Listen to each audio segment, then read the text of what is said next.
Welcome to Hot Garbage.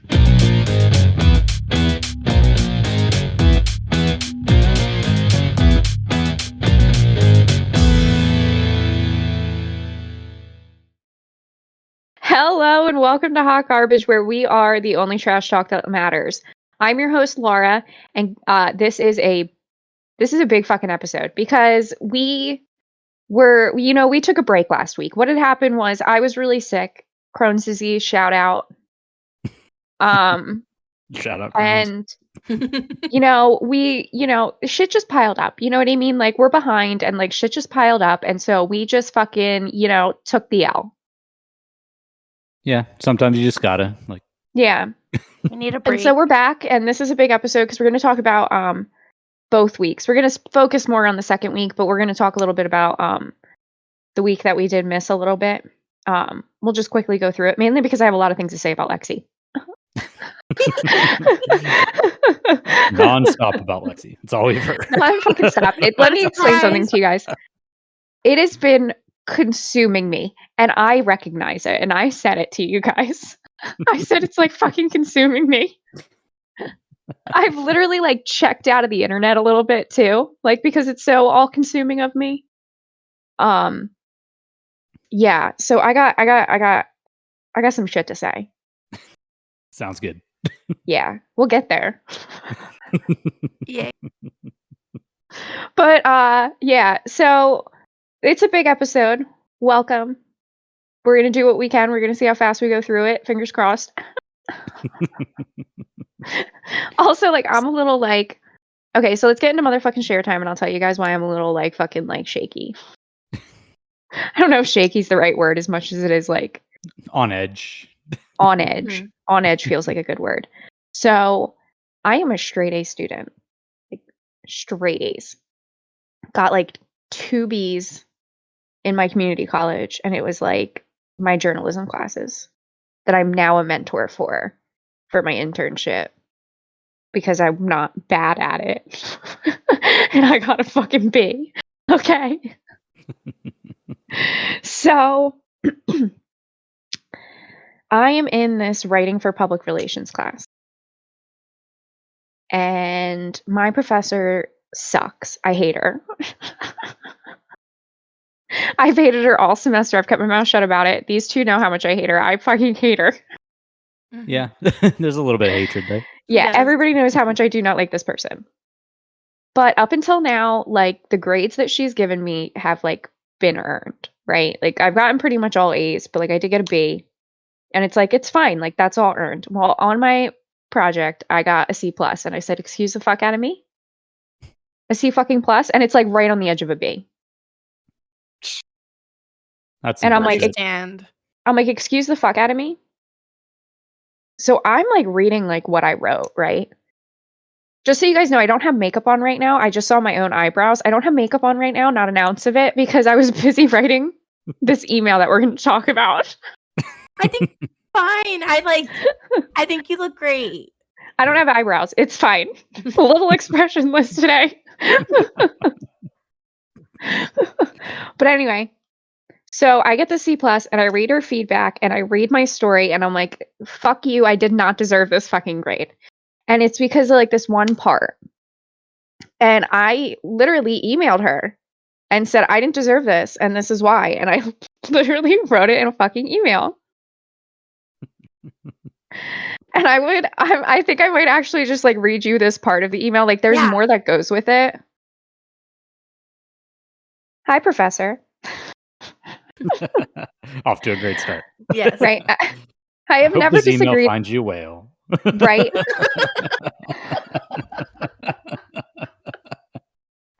I have never disagreed about a grade I've received because I felt the feedback always aligned with my grade. So I'm really not sure how to go about this, but I do not believe I deserve the mark I received on the illustrations of main elements. That's like on the rubric. I understand you felt the story did not flow, but I felt I should have been given the proficiency category. Everything in my story fits together, so I felt as though my story does not fit the mark given. Kind of repeated myself, but fuck off. It's fine. There's anger here. Right. For the lack of organization, I understand things might be misplaced, but everything in my story goes together. Moving a few things around does not warrant the lack of strong organization and fits more with sometimes lacking organization. Your feedback says that I should have more personal information in the beginning to create more of a human connection. The two paragraphs about his son fit together and transition into one another. I also feel as though the last 3 paragraphs are also organized together because it is about the community event. Looking at it now, I could move the quote of the mother down with the community. I do not think that exhibits lack of strong organization and exhibits more of sometimes lacking organization. I also feel as though the story fits more with the flow, is abrupt. Again, large portions of my story fit together. There are trends within what I wrote, and I understand with your feedback that it feels pieced together because some subject changes are abrupt. The mother with the son quote is misplaced, and I see where it would fit better with your feedback. I think this exhibits an abrupt flow mark and not an has no clear flow mark I received. There is a flow with many subjects going together. Things are just misplaced, which I think fits the abrupt mark. So that was me arguing my fucking grade. I mean, it's worded well. Yeah, it is. And guys, I've read some of like Laura's work that got graded, like that got like points off and stuff from this teacher. And I read the teacher's notes and I read Laura's stuff, and it's not anything what the teacher's saying. Like Laura writes really good pieces. Like she did what I saw the prompt too. Like she did what the prompt said.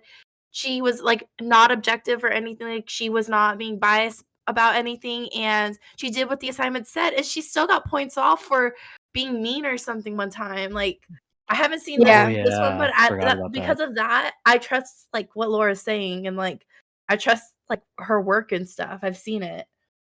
Yeah.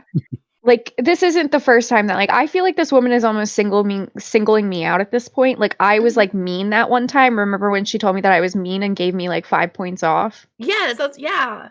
I feel like I, like, pissed her off in that moment, and she has decided that, like, I don't deserve an A in the class, so she just, like, tanked my grade. Yeah, it's got to be Like- something like that. I Like, think that's so. genuinely what it feels like. Like, I have, like, a real issue with her, and, like, I'm seriously thinking about, like, emailing my advisor after the class, and saying how much of a problem I had. You should. I think Yeah. you should. After that, I do say how, like, like, my internship, I do the stuff with the journalism classes, so I was like, I might, like, not be understanding, like, the full aspect of, like, what you expect from me, like, with public relations, because I'm so used to this other thing that I've been doing. So I was like, maybe that's where, like, this disconnect is going on, because right now I feel like I have no idea what's happening with anything, and I have to, like, give you this executive summary, and I know that you're gonna, like, give me all these points off. Like, so I basically was like, can you give me, like, more feedback? Like, can you, like, tell me how I can improve, like, overall in this class? Because there's something that I'm not connecting with, and, like, I need help. Yeah. And if she, like, doesn't answer me, or if she, like, gives me some, like, asshole remark, like, I'm gonna go straight to my advisor and be like, she couldn't even answer me this. Good. And then I'm gonna be like, I didn't deserve that grade. Like, go give it to another teacher to go grade. Like, I didn't deserve that grade. Yeah. Yeah, Like, I didn't deserve that. Like, I literally said, like, I literally wrote this in the email at one point. I said, like, listen, like, if I had said, like, I do, like, the journalism stuff. I was like, if I gave this to my boss, like, this would have received a higher mark, like, all around. But that's a journalism class, that's a different professor, and that's a different school. Like, I want to make sure that I'm writing for you and this class and public relations. Like, that's why I'm asking you this. But, like, if I gave that to my boss, like, it was not anything that she said to me. Like, I know what my boss expects. I've been working for him for 3 years. Like, I know what, like, that man, like, expects and everything. Like, he trusts me enough with students. I didn't deserve that. I didn't deserve that at all. Yeah. Yeah. 100%. I know I didn't. Like, I know I didn't. So I argued my grade, and I wrote, like, 1, 2, 3. I wrote 4 other paragraphs. I'm not going to read all of them because we don't need all that. I love She that you needed did it, all though. that. I know. She needed all that. I didn't. Like, No, so that was me arguing my grade, but then like 3 of the other paragraphs were me like saying like, this is what I do for my internship. Like, I think that I'm getting like really disconnected with what we're doing here. Like, can you please give me some feedback? I think that's And so good. that's what like most of the other paragraphs were. Like, it's not like I was being mean. And I said, if I came off disrespectful, I'm really sorry about it. No, Well. I think that sounds really good. Yeah. Yeah. Hopefully you get an answer back soon. Because Yeah. like I might hate her, but like this is her class and these are her grades and she's allowed to do whatever the fuck she wants, to be honest with you. Mhm. Yeah. Like if she's like, your grade sticks, it's like, whatever, I can't do anything about it, to be honest with you. But I am going to go to my advisor about how we're having a fucking problem. Oh, Do you yeah. think she heard our podcast? Did we talk about I it on hope. It's gonna be the next note on your like next project. Just I heard what you said. listened. Fuck off. F. All of a sudden I get an email from the advisors. It's like, you have to take down your most recent podcast. You told school secrets on a public forum. That's cheating. Cheating, sure. Yeah. So I just sent her that email. I will get feedback back, which is more so what I need. Look at the tag. How inappropriate. Put it away. No free advertisements. I know. I feel like I just like stuffed a tag back in somebody's shirt for them. Like, you know how like you stuff like the shirt back in for your friend.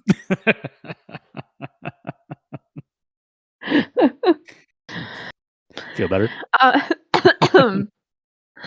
How do I feel? How am I feeling in this moment?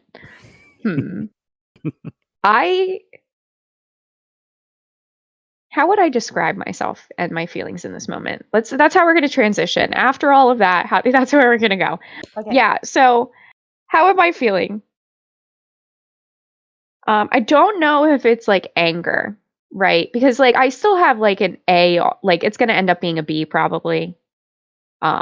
If it's a fucking C, I'm going to kill myself. We're manifesting an A. You deserve an A. Yep. Like I'll kill myself. I mean, like everything else you've had has been like pretty much A's in this class, right? Or at least like B's. Yeah, or like something? pretty much. Like I think I had a B on a discussion post, but like that goes with like fucking everything else. I don't Not think being it'll. nice. I don't think it'll lower it that much then, unless it's like Yeah, a final or something where it's like a big part of it, the grade. But yeah. How many Well, I'm more afraid I'm weeks? gonna like. I have another part of the project that I'm submitting today, and I'm totally fucked. Like I feel totally fucked. Like you know how like I was like, I think I crushed that. I think I did what I was supposed to do. I don't feel like that anymore. I do not feel that anymore. That confidence has been shattered. goddamn. Yeah. So I'm gonna take the feedback that she gave me from this and like listen, like a couple of the things that she did give me, like I didn't argue. Like she gave me way more feedback than that to give me the C plus. Like certain things, like I had forgotten to write a heading, and like I did actually have a heading, and I fucking deleted it and didn't realize that I deleted it. Fuck. So it was like fuck me. Like those things I didn't argue. Like those things are my fault. Like Yeah. she said that like a couple of my sentences, like she felt like they were fragmented. I told my boss that she says I have fragmented sentences, and he says, "Are you sure she didn't mean run-ons? Because that's not how you write." Just to like put that also in perspective, that like I've told my boss about this woman and said like I showed him what she said was mean, and he was like, "Are you fucking kidding me?" Because like wouldn't last a second with him. Like wouldn't like I probably am like so like not like a soft bitch because of him. Like Love that. yeah, like that man has made me just like ruthless. Like you can like the fact that like I didn't even tell you guys, like she like kind of like the certain things that I did get points off for. That's why I didn't argue those points, because it was like, yeah, I deserve them. Like I'm not going to argue that. Like, one of them was like, I didn't give, like, ages, and I was like, yeah, fucked up. And I, like, formatted something wrong. I was like, that's fine too. Yeah, those make sense. Yeah. But, like, the feedback she gave me, I felt like didn't fit what was written there. And I would like a fucking bay. Yeah, well, hopefully it gets resolved. Yeah. And if not, fuck. Yeah. Exactly. So that was my motherfucking share time. What are my feelings? That's what else we were going to say. What are my feelings on Yeah. this? What are my feelings on this? That's how we got into, I don't think it's Mhm. anger, and then we got into the anger of the whole thing. So Are you frustrated? I don't think so, because like I'm fine with like people giving me feedback. Like you got like if I deserve it, like you can absolutely rip me apart. You know what I mean? Like Mhm. it doesn't hurt my feelings. Like again, my boss has made me perfectly fine with getting feedback and people absolutely shitting on me. And so I don't think it's frustration. I think it's more it might be frustration. Like I'm frustrated that I don't understand her expectations. Yeah. Yeah. Like, I feel like I have no idea what's going on right now because I don't have an understanding what, like, any of the expectations are, and then the prompts are, like, this fucking big. And it's like, "Excuse me?" Just super vague, I'm guessing. Yeah. Does So she it's like have like lecture? Does she do lecture, or is it just like giving you like work to read and then like no, she's giving you? absolutely lazy. There is like, the course has, like, chapters in the book, and then, like, look at your little reference guide thing, and then, like, maybe an example of something or something completely useless for, like, a link. Like, did the bare minimum of, like, Mhm. what was required for the class. Was, like, had to get a textbook, had to put up a online link, and, like, that's what she did. Like, my other class for, like, reference is, like, I have a book where, like, I get, like, maybe, like, 1 or 2 chapters a week. Sometimes I don't get any chapters in the book, and then I'll have, like, 7 or 8 online resources to Wow. read. Hmm. So it's, like, bare minimum. Mhm. Like, she's doing bare minimum out here. Yeah. And then it's like, "You're shit," and it's like, "You're shit." You're not allowed to call me shit when you're shit. Fuck you, how about that? So I get to give course evaluations. I can't wait. And every time I'm gonna actually tell the story. Let's finish off with, like, a fun story, okay? So I love to tell this story, and I tell this story to people all the time because it's, like, it's so great. There's something, I don't know what it was, but anyway. I give course evaluations. I love them. Ask me my opinion, you're gonna get it. I You love no way.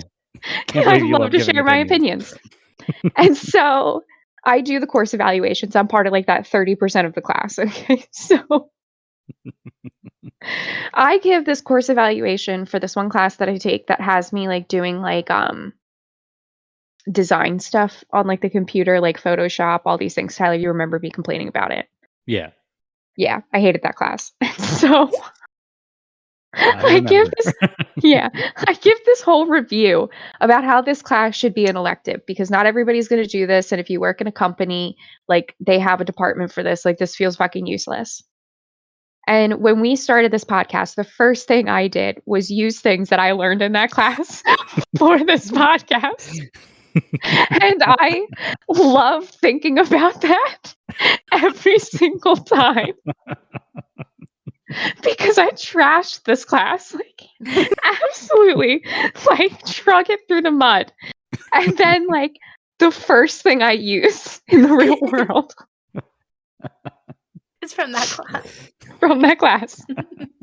Just find a I'm way to like, get back to it and just be like, sorry. yeah, like, My bad. I take it back.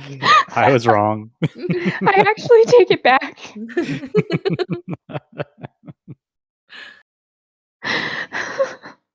Yeah, so I love telling that story because, man,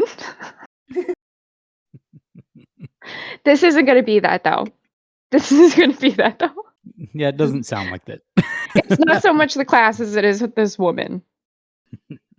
It might be the class because of the prompts and like the lack of resources, and that might not be her fault. Yeah. Mhm. So that's my motherfucking share time. Fuck this place. Fuck that school. Fuck all this shit. Back to the Feeling anger. mad. Feeling frustrated. Feeling like I like the only thing you can do is laugh about it. Pretty much. That's what we do here, right? Yeah, when we get off of here at like fucking 8 o'clock, 9 o'clock, I'm gonna fucking sit down with that fucking executive summary and I'm gonna work my fucking butt off until fucking I have to submit it. Because fuck.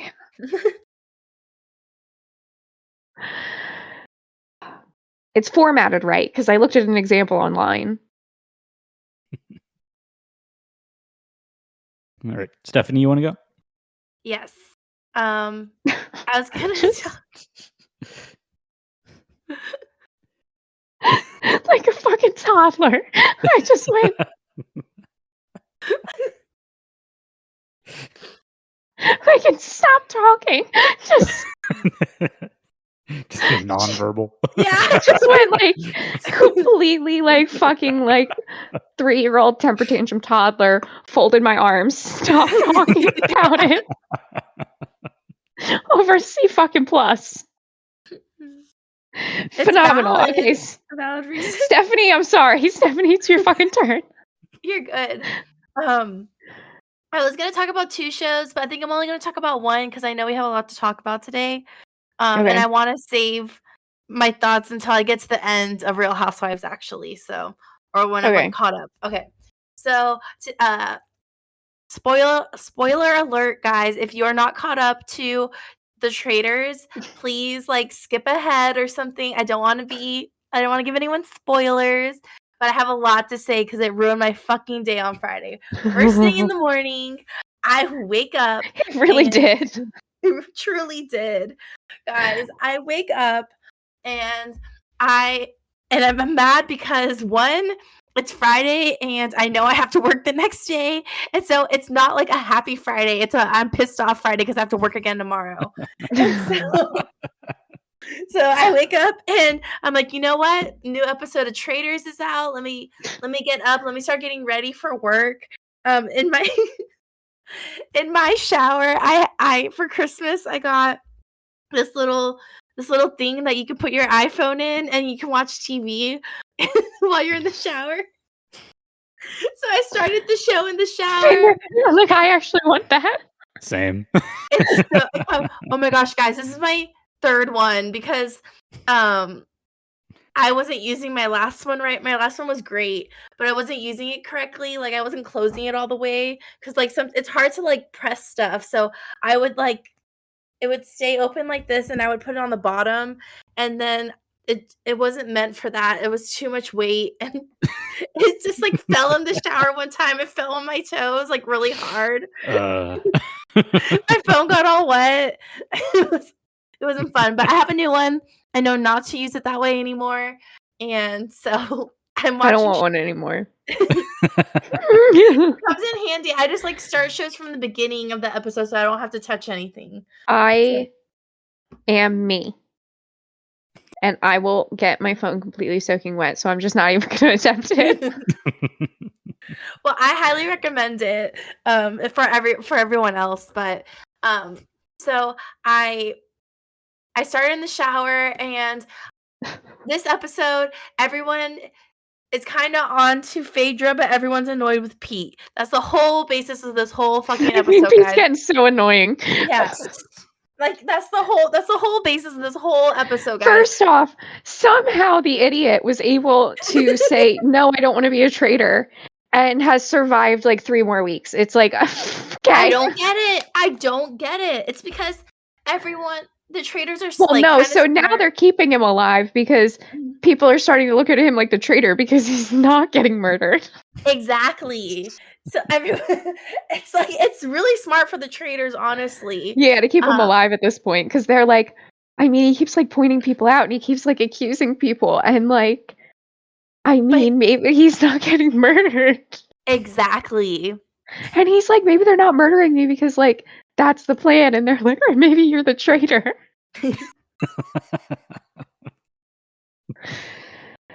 And it's so smart. It's so smart. So yeah, that's the whole thing in the episode. And like the whole time I'm getting ready, like I'm like doing my hair and I have my AirPods on, like so I can like continue to hear like what's going on. And I'm like, oh my gosh, I can see like I'm 15 minutes to the end. I'm gonna find out who gets banished. The round table was so fun. Yes, the round table was so What good. did Phaedra say to him? Phaedra said, well, guess what, Pete? Mhm. We're not on The Bachelor, so I don't have to kiss your ass for a rose. Yes. And he went, oh. He literally audibly went, oh. And he That's went, I'm amazing. angry now. He went, Like he took it like a champ. He was like, oh. Like audibly was like, oh. Like she hit him. so good. He wasn't ready. He wasn't ready. It was so funny. It was so funny. And then he was like, I'm angry now. And he was like, I was we were playing Such like a little good game baby. till It now. was so funny. Yeah. So we're like everyone. It's like four for Pete or no, it's 5 for Pete already and 4 for Phaedra. It's like really close. Everyone's kind of like, who could it be? And the last person is MJ. Yeah, it's like it's a tie. And like it's like literally down to one vote. Yeah. And the next person is MJ from Shaws of Sunset. Who like who doesn't speak, who doesn't know anything. She's like, one time she walked into a room and was just like standing there so awkward. Yes. She's a meme on Twitter. Such a good meme. I love that Yeah, meme. you know which one? And she's just like standing there with her cargo pants, and she's just like, yeah. And she's just like, her face is just like empty. yes. There's not a thought behind those eyes. Like no, like she walked into the room and was like shocked that she was like inserted from like a different dimension. Like she's like, oh shit, I came in from the mirror world. Like it was like, I love MJ, and I can't believe she's still in the freaking show right now. because it's clear that she's a faithful. Like yeah, there's and too. Oh my god, it's so funny. Mm-hmm. And yeah, so it's down to her vote, and it's basically, is she gonna vote for Phaedra, who is the traitor, or is she gonna vote for Pete? Mm-hmm. And I'm sitting there and I'm so excited, and I'm like, she's gonna turn it, and then it freaking ends, and I'm like, you're kidding me, you're freaking kidding me. There's no way that I didn't get the end of that episode, and I was just pissed. My whole morning was just ruined because of that. And who do you think she voted for? I think she voted for Peter. I think so too. But he's gonna show he's a faithful, like, he's gonna show and he's then a faithful, Phaedra's fucked. And then Phaedra's fucked. Yeah, exactly. Like it just proves she's a traitor, and everyone's gonna see it once Peter shows that he's a faithful. Yeah. And if she votes for Phaedra, then good for her. But I think she's gonna vote for Pete. Yeah. And if for somehow it's Phaedra, because right before they went into the round table, someone said, all you Bravo girls are gonna vote the same no matter what. And that offended MJ, and she's like, I'm really gonna like keep an open mind during the round table. So I'm 95% sure she's gonna pick Peter, but there's a 5% chance that she picks Phaedra. Phaedra goes home, and if Phaedra goes home, Kate's gonna kill Peter that night because she freaking is so annoyed with him. So nah, she keeps Peter alive still. You think so? Yeah, because they still have the whole like he's still not getting murdered, so he's a good one to just throw out. Or she recruits somebody. Mm-hmm. But I Which think is probably more likely. She'll probably recruit somebody. Mm-hmm. But I think that if when Phaedra gets voted out and shows she's a traitor, like finally, like Peter's like, oh yeah, but true. Like if he doesn't get voted out, then it could look like he just goes against the traitors. Who do you think Kate recruits?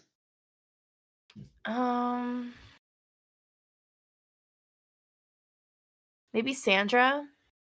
I think Sandra. Mm-hmm. And I need Trishelle to already watch this thinks. show. I know. What? I said I need to watch this show. It's a good show. I recommend. I recommend it. It's a lot of fun. It's Mhm. basically like Mafia, but it's Yeah, like a bunch I- of like reality stars.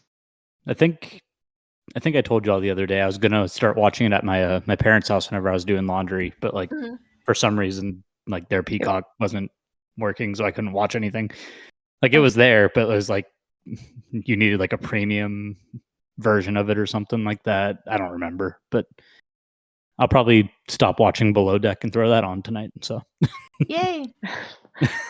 There's a new season of Below Deck. I haven't started it yet. Frasier's there though, so I'm excited. I'm on season 2. Yeah, but you watched So- sparsely some of the other shit. Yeah, a little bit. So you know There's who also- Frasier is. No, I You- don't. Yes, you do. You saw Frasier. If he was the head stew after Kate, and he was like Kate's second, and you watched him in one of those times. Probably, but like I can't tell you who he is. Yeah, no, but you know who he is if you saw him. Oh yeah, okay. I was like, he knows who I'm- Frasier is, guys. Yeah, A new no, season of Summer House also started too, guys. Oh, it did? Yes. But I didn't have watch nothing last to season yet. report. I have nothing to report. Yeah, I didn't watch last season, and I'm probably, because of hearing that, I'm not going to watch this season either. I the only reason I'm really excited about this season is the ending with Carl and Lindsay. Is I'm that how still mad the at them season for making ends? Yeah, this is how the season's gonna end. Oh, that's this season. Oh, Mhm. bitch, I might turn it on. I think the last season you can kind of skip. It's just Danielle and Lindsay and Carl fighting most of the I'm season. good. So yeah, I might really turn that one on. Mm-hmm. It I'll might get tell my you when. viewership back. I'll tell you when you can start watching. Right now, nothing's happening. Okay. Still mad at them for tricking me, so I refuse to watch. Ugh. It's not that good. It's Yeah. not that good. I'll say it. I like it, but it doesn't. There's not a lot of content in it. Like, there's like, it's quite literally you're watching people just sit around a beach house most of the time. Yeah, and they're just partying and having like pretty much the same fight all summer. No one really hooks up. Really, like some people hook up, but they usually hook off. It's not hook even up about that. somewhere else. It's just them like in the Hamptons for the weekend at this house. Yeah, How's this show still on the air? Paige. I love Ah, Paige. Sounds I do boring like as Paige. shit. Yeah, I think it's Hannah annoys Paige. the shit out of me. Hannah's not there anymore. Thank God. Thank God. Yeah, that's my share Thank time. God, actually. I might actually Yeah. watch now. She's been off for a couple seasons. Oh, and it's been really? Sierra, yeah, that girl that Luke liked. Oh, yeah. I love Sierra. I think she's so pretty and Was sometimes she the can be one that was annoying. eating cereal out of the fucking pot? I think so. You know what I'm talking about. Or she was the Yeah. one with the orange juice. Oh, Jill, she's the orange juice one. She was the orange juice one. Okay. Mm-hmm. Tyler, she was like literally like, is this like still good? It was like, it's good until like September or something. And I think it was Paige who was like, it doesn't matter because it's July. Sierra was like, but No, but like, is it still good? yeah, And And- she was like, it doesn't matter July. because it's July. I mean, I get what she's saying because there's some things where like it's like good for 7 days after you open it or something. Oh like yeah, that. no, but that's So, not like, what she meant. Yeah, no, That's not I what she meant. mm-mm. okay. Well, then I can't defend her. That's not what she meant. Because when like she finally like Paige was like looking at her like, why are you making us look this stupid on television? Like she was so mad at her for saying this. And Like Paige is Sierra's like a nurse too, so like yeah.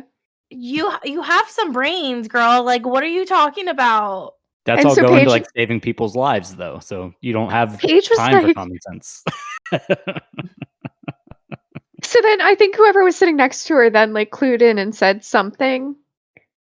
Yeah, I And think it she was like, Kyle. yeah, and then she was like, oh, like it was, like it was really that, like, Yeah, Wow. oh my god, it was like the funniest thing I've ever seen, to be honest with Mhm. you. that was last season, I think. So Yeah, I like saw it on Twitter or something because it was genuinely hilarious. I love her. Yeah, so she's Hannah not must have smart. not been there last season because I swear to God, she was there the season before, and I think we deduced that I watched that season. She hasn't been on since the COVID season. So it's been a couple of years.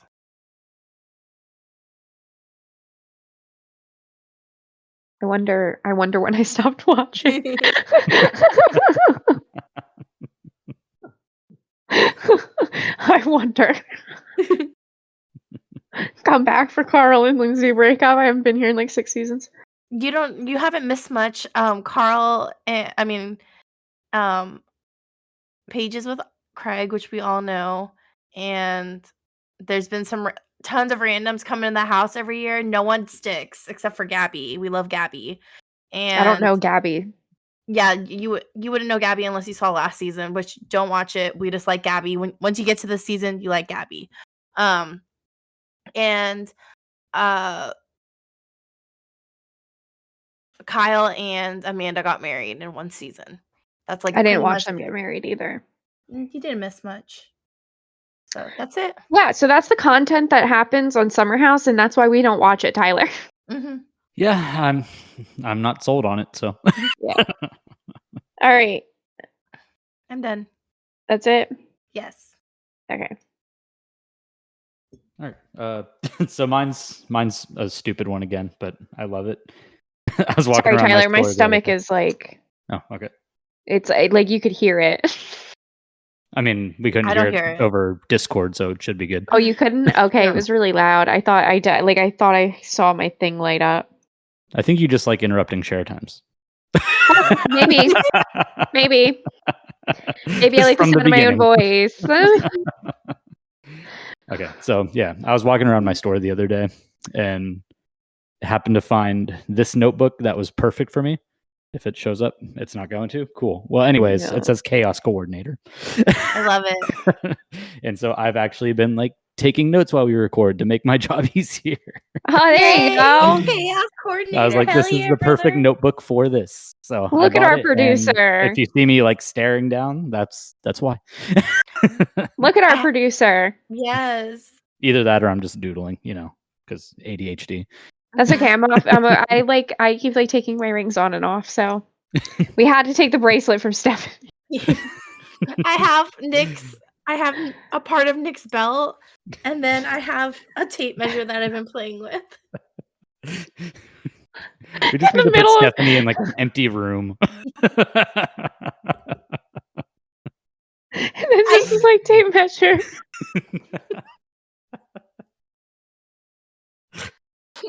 I love it. I'm really happy that we took the time. I just like, stop. As long as it's soft things, it's fine. I'm really happy that we took the time to explain what we fidget with. Yeah. Love that for us. Okay. But yeah, that's all I got. So Okay. Love it. All right. And Tyler out here as the real MVP with 30-second share times to offset me and Stephanie's 45 minutes. I thought I was going fast. We've only gone 30 minutes. Stephanie, Yeah. we are who we are. I know. Like the Kesha song. It's what it is. Okay. We grab each other's hands and frolic to the end together. Okay. There is no stopping us. I say da da da, and you say no way, let's go, and vice versa. So true. That's why he added another title to his name, Chaos Coordinator. Mhm. Yeah. It's perfect. Because that's what he does. Because somebody Truly. has to rein us in. Yeah. Imagine know if nobody was here to rein us in. If we Going in had my that Instagram episode. bio. Yeah, it should. Oh my goodness. Okay. Okay, so Bachelor from last week. Uh-huh. They had 2 episodes last week, right? Yes. So Yeah. but Yeah, they're there like were 2 the same episodes. episode. basically. Yeah, to there were me. 2 episodes last week. I'm not going to read all of my notes because I would be called beyond mad. I actually don't know the emotions that I was feeling during this week. Man, I'm really mad. Just an angry little elf lately. Anyway, um, a lot of last week was really just like drama. With like Maria, um, where people call her a bully and then almost bullied her off the show, and it was like, are you kidding? The irony. We Are we you need to kidding? talk about that. Like it showed Yeah. her walking off, and then like the second episode, she's just like, "Yeah, I'm still here." Like, what the fuck was that? Yeah, that was weird. Like, Like finished at night. Yeah. they somehow convinced her to say, I don't get it. We'll get there. So they are in Malta for half of it. I don't know where they are for the other half of it because I don't know where it is in my notes. We'll eventually find it. So the first half, they're in Malta. And this is where Lexi has her one-on-one. And this is what has consumed me for 2 whole fucking weeks at this point. Like, fucking consumed me. Not healthy in any way whatsoever. Talk to my therapist.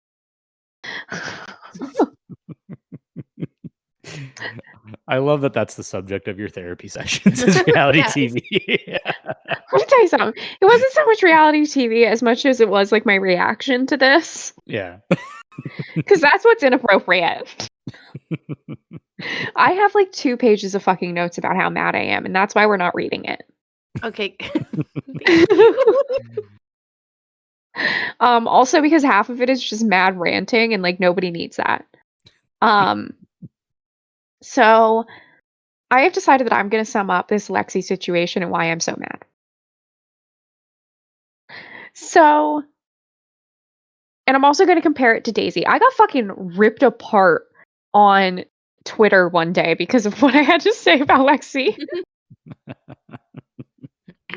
9 whole text, 9 whole like tweet thread telling me off. Anyway, it was hilarious. I laughed. I didn't like just so everybody knows. Like I laughed. I was like, okay. I didn't even show you guys. Like Stephanie's like, no, I want to read it. I was like that, like whatever about the whole thing. But anyway, I'd go off like that. I can't be mad at anybody. You know what I mean?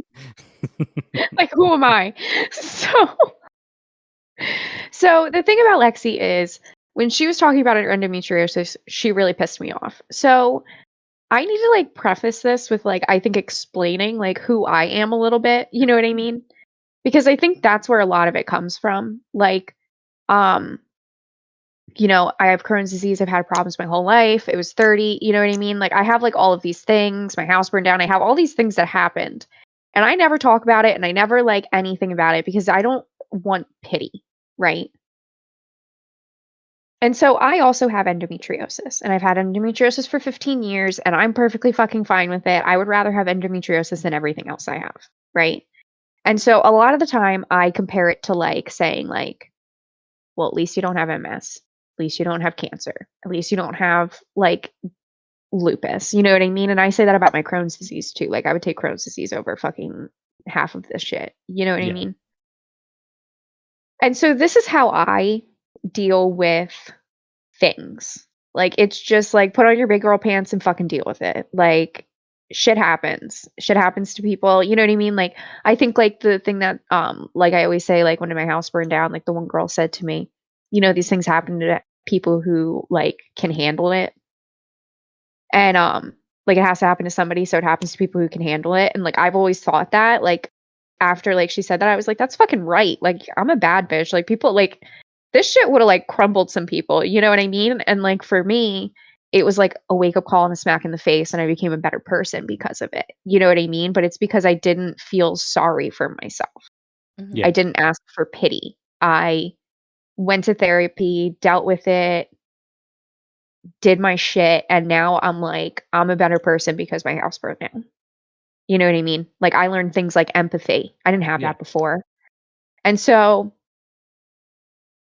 I need to preface that with this is why I think I was so pissed at Lexi, because I am this way as a person, and then I'm also somebody who has endometriosis. And it's not like I've had an easy time with endometriosis. Like I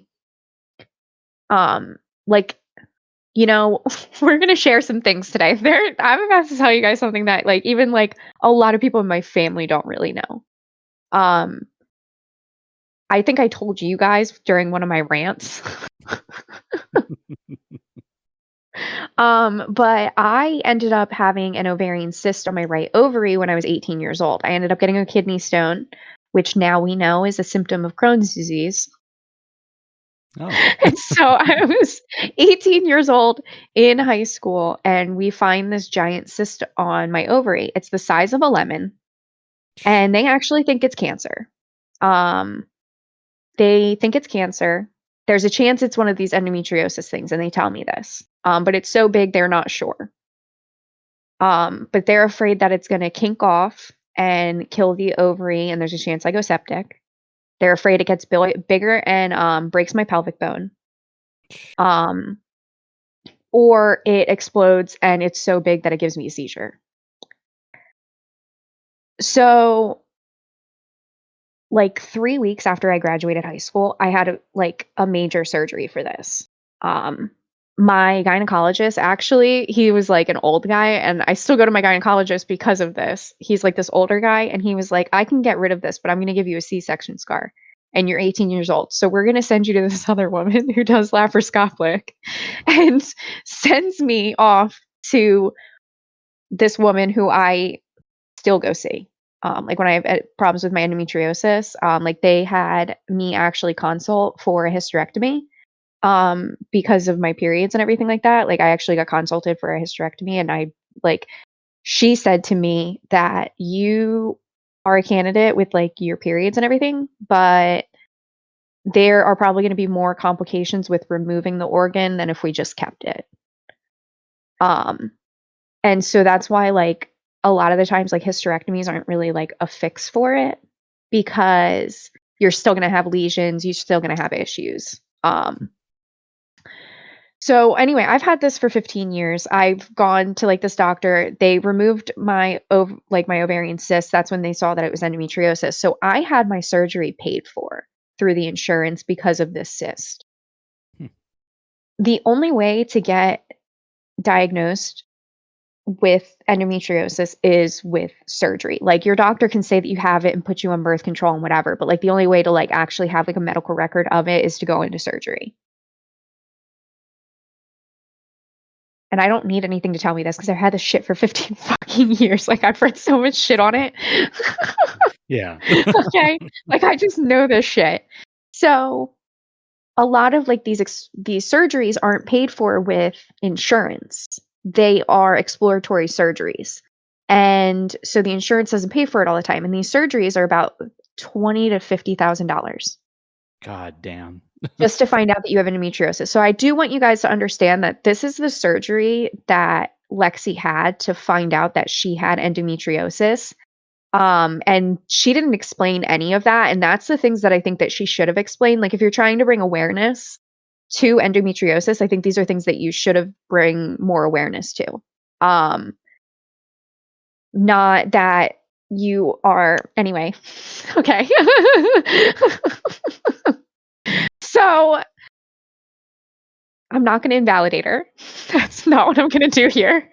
I'm glad you stopped yourself. This is what my therapist said. I'm not going to invalidate her. So, anyway, this surgery is really expensive and usually they pay all out of pocket. So, like, I want to make that known that, like, Lexi put out a lot of money probably to get this. And, like, if her insurance paid for it, great. But there's a really strong chance that her insurance didn't because that's, like, what happens. Yeah. So, given all of this, I know a lot about it. And I felt like as she was telling the story, she was giving a sob story. She was going like, poor me, pity, pity, pity, feel bad for me. And I still feel that. I truly feel that, especially after like that following week, which I'll get to. Like, I think that's a separate issue from what I'm talking about here. Because I think I'm validated because she self-evicts. Like that really validated me.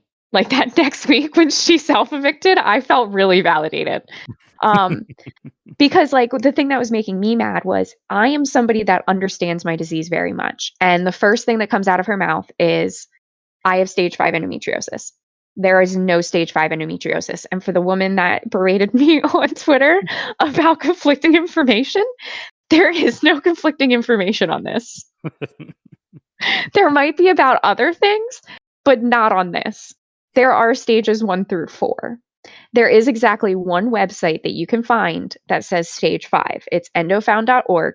It was actually a foundation that was formed because of the host of Top Chef, that Padma, whatever her name is. Padma. Yeah.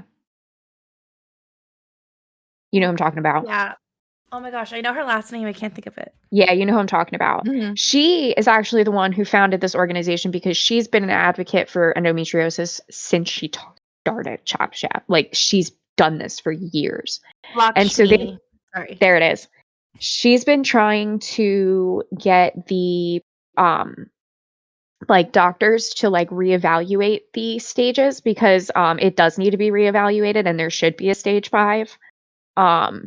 They want to basically say that like the lesions that grow on other organs is its own stage from the deep tissue endometrius of stage 4. So they basically want to separate the two, which I think that they should because they're two very different things. Like I have mine on my colon, my intestines, my kidneys, and my bladder. And I get them on my bladder a lot. Like I have a lot of issues, urologist wise, because they're all over my bladder. So it's not like I don't suffer like very bad from this. Like it's not like I'm trying to like be like I'm worse than her, because like that's not what I want to do here, because I think that like when I was ranting that was coming across and that's not actually what I wanted. Because like she's totally allowed to feel her pain, she's totally allowed, like she really is, like it's not like I don't think that she's not dealing with pain, like that's not what I'm saying here at all. I just think that she mishandled the entire situation. I feel as though she Googled this and went to stage 5 and found it on this one site and has decided that that's what she was going to say to make it sound way worse than what it needed to only add on to the more pity sob story. Yeah. I feel as though she fed a lot of misinformation and people are saying that it's awareness. However, I have again been dealing with this for 15 years. I have seen bigger celebrities than her try to bring awareness. I actually sent you guys the articles during one of these rants about Leah Durnham from Girls. She suffered with horrible endometriosis and she actually got a hysterectomy. And I sent you the article that was bashing her about getting a hysterectomy. I watched this happen in real time. I actually have a friend of mine who has endometriosis. She got a hysterectomy like 6 months ago. I told you guys all about her too during one of my rants. And hers is really bad. And she ended up getting a hysterectomy and she's had so many complications from that I'm so happy that my doctor told me not to do it. For real. Like my doctor looked out for me because she's not having a good time and I feel horrible. I feel horrible about it because she was trying to get relief from pain and she's only been dealt with more fucking issues and problems and pain. So fucking feel for you. Yeah. So it's like for me, I'm watching people deal with something so much fucking worse. And I know that Lexi has her eggs frozen and I know that she's like handling the situation and she's going pity, pity, pity. And I kind of like want to compare it to like the Daisy situation. Because I feel like when Daisy was giving like was talking about what happened to her, she was very like, I have Lyme's disease. I lost my hearing. It's like, this is what it is. You're the first guy I ever told that to. Like, but she wasn't sitting there like asking me to feel sorry for her. Yeah. And I feel like Lexi was asking me to feel sorry for her. And I feel like that because I watch the show as these people are like, the prize is a human. Like, we are literally giving people humans. Like, that is what the prize is. Yeah. And not everybody is going to win the prize. That one person. You know what I mean? Only one person wins.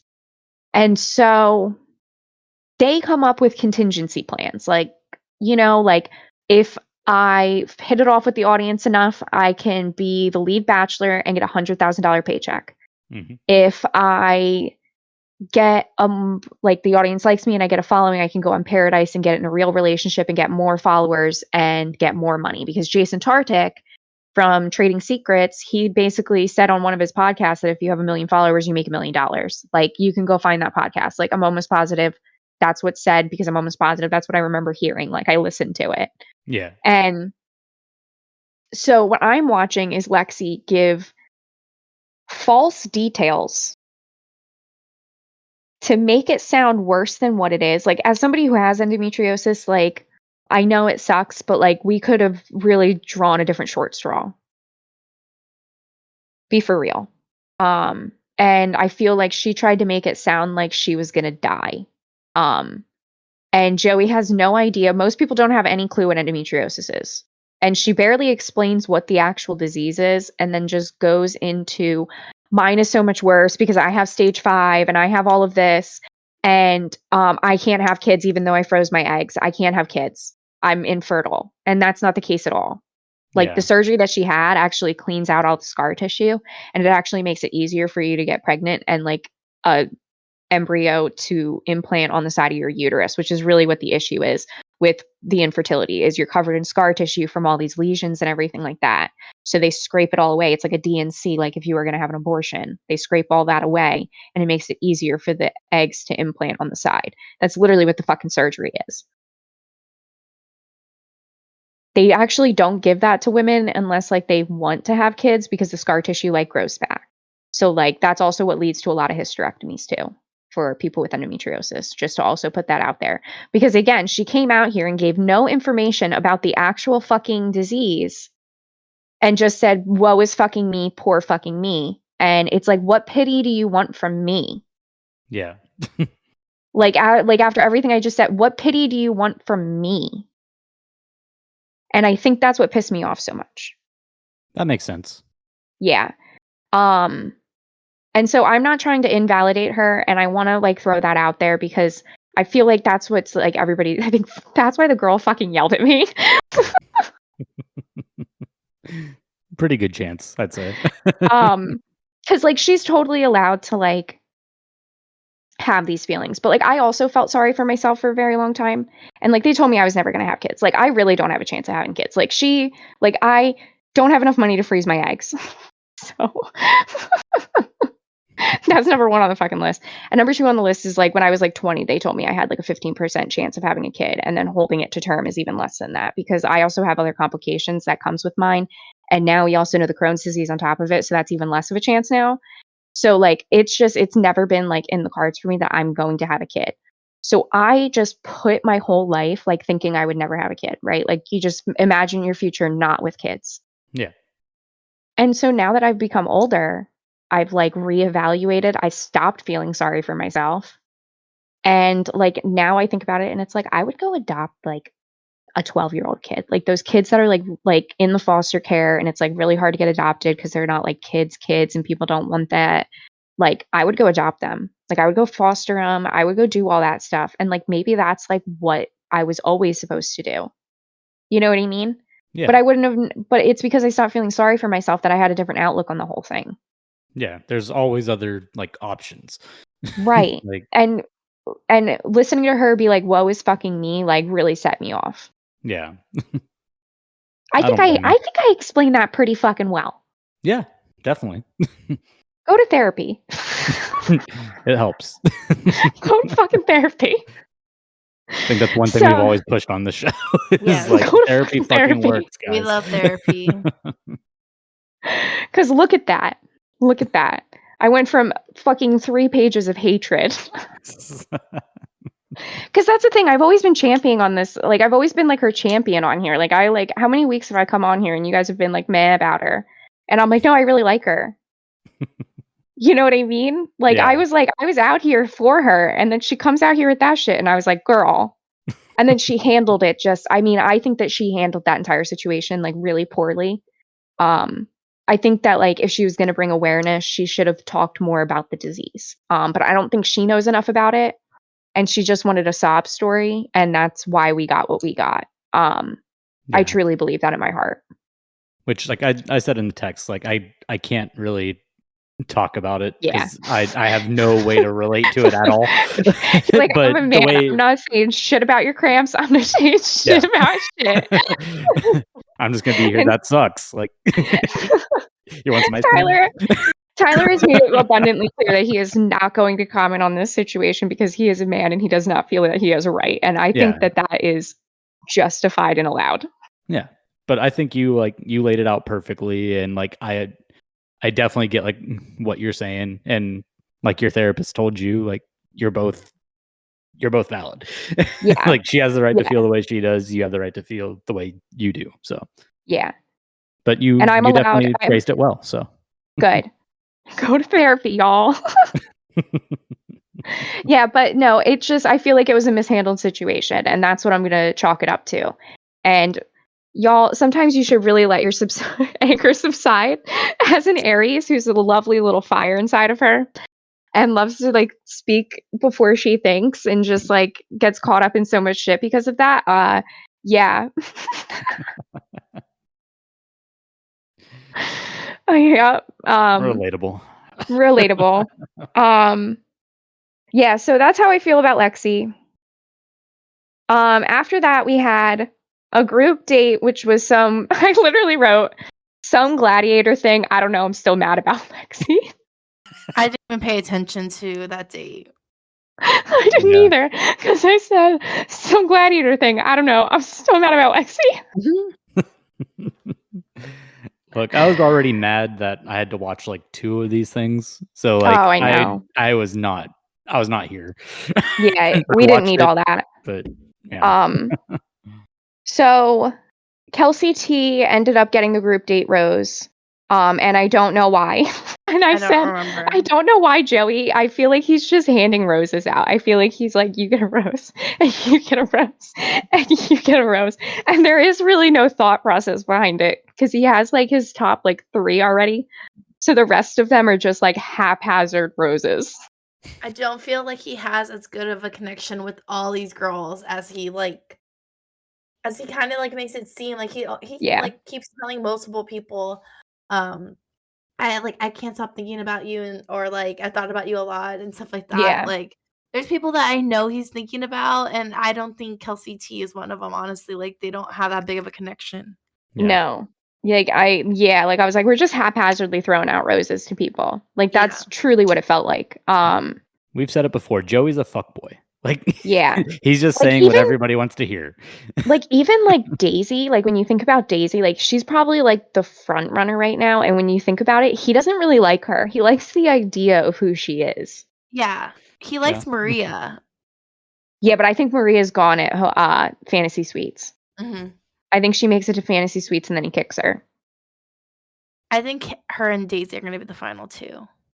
I can't see I think anyone it's gonna else. be her and Kelsey A. I don't see it with Kelsey Or A Jen. either. I could see I think that. Jen more.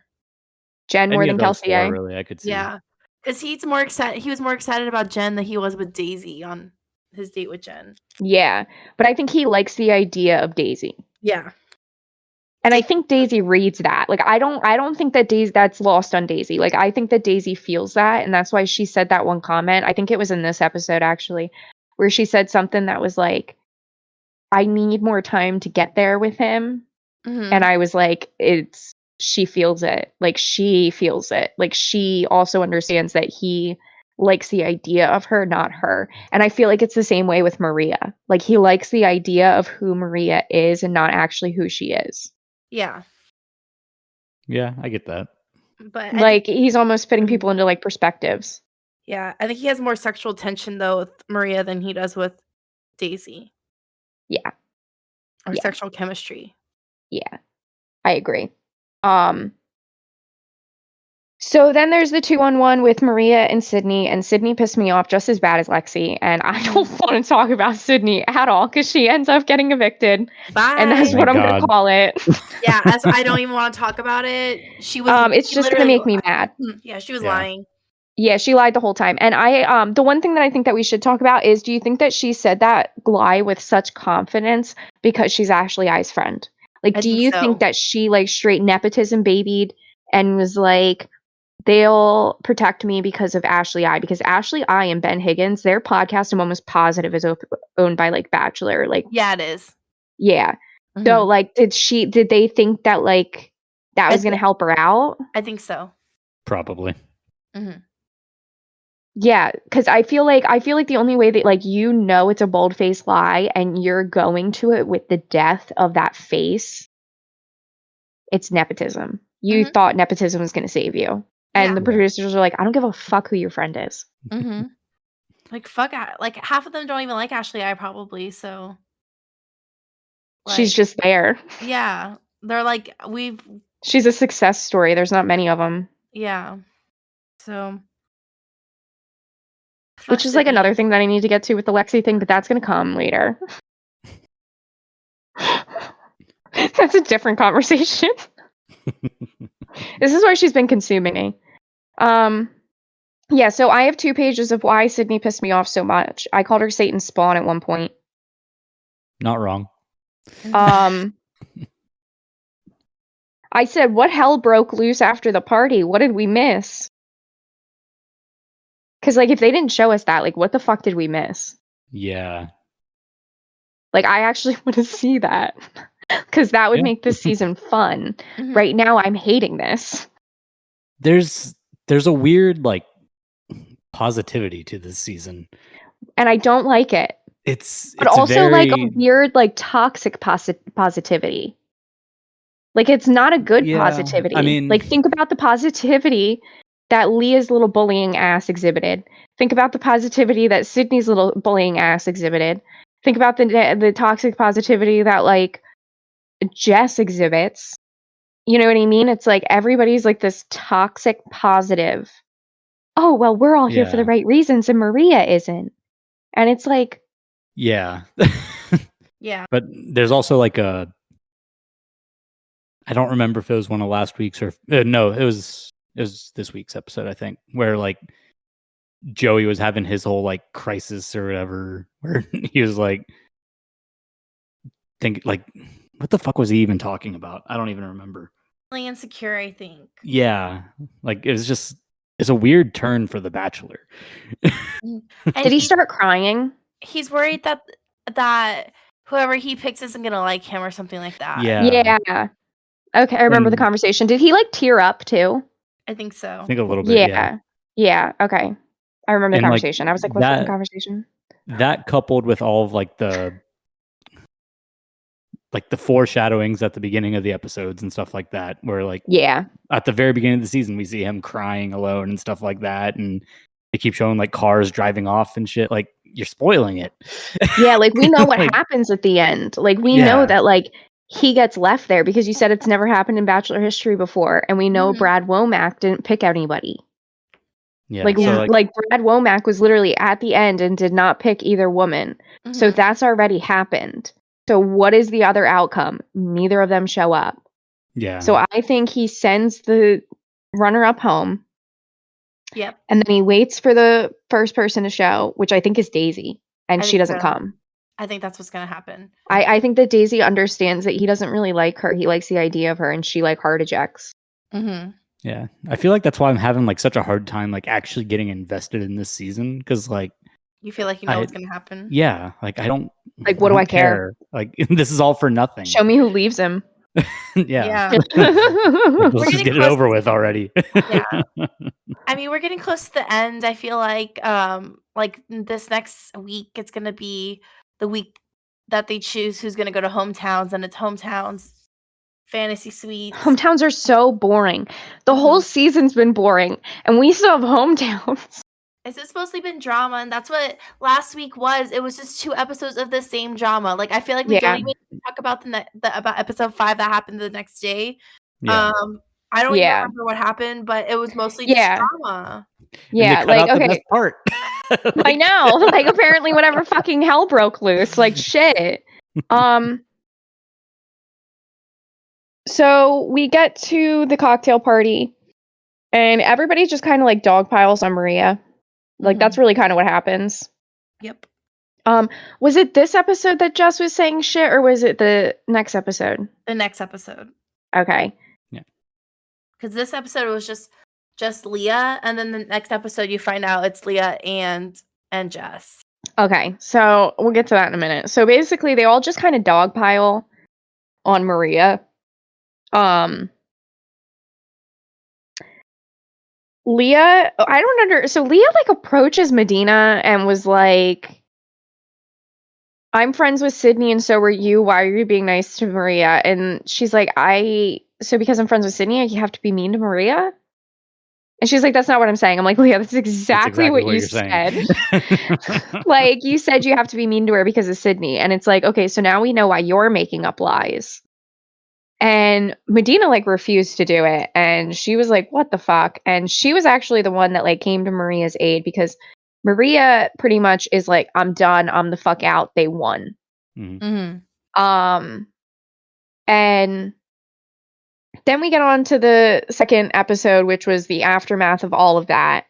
And it looks like, I don't really know what happens, but it looks like Medina talks to her and somehow she was walking off and she was gone. And in 2 seconds of the next episode, she's fine and she's back. Yeah. Like, it was weird. That was very weird. Doesn't all the Maria drama like go back to Medina anyways? Like, wasn't it? Yeah, and she's like, I don't have a problem with her. What the fuck? She was upset for like 2 seconds, and then Maria was just like, I didn't call you old. I said, like, Medina's like, we fine. talked, we're good. Yeah. And she's everyone like, else like just okay. takes it upon themselves to just be like, no, fuck Maria. It's like, it doesn't involve you. It doesn't. And Medina's like, I'm fine.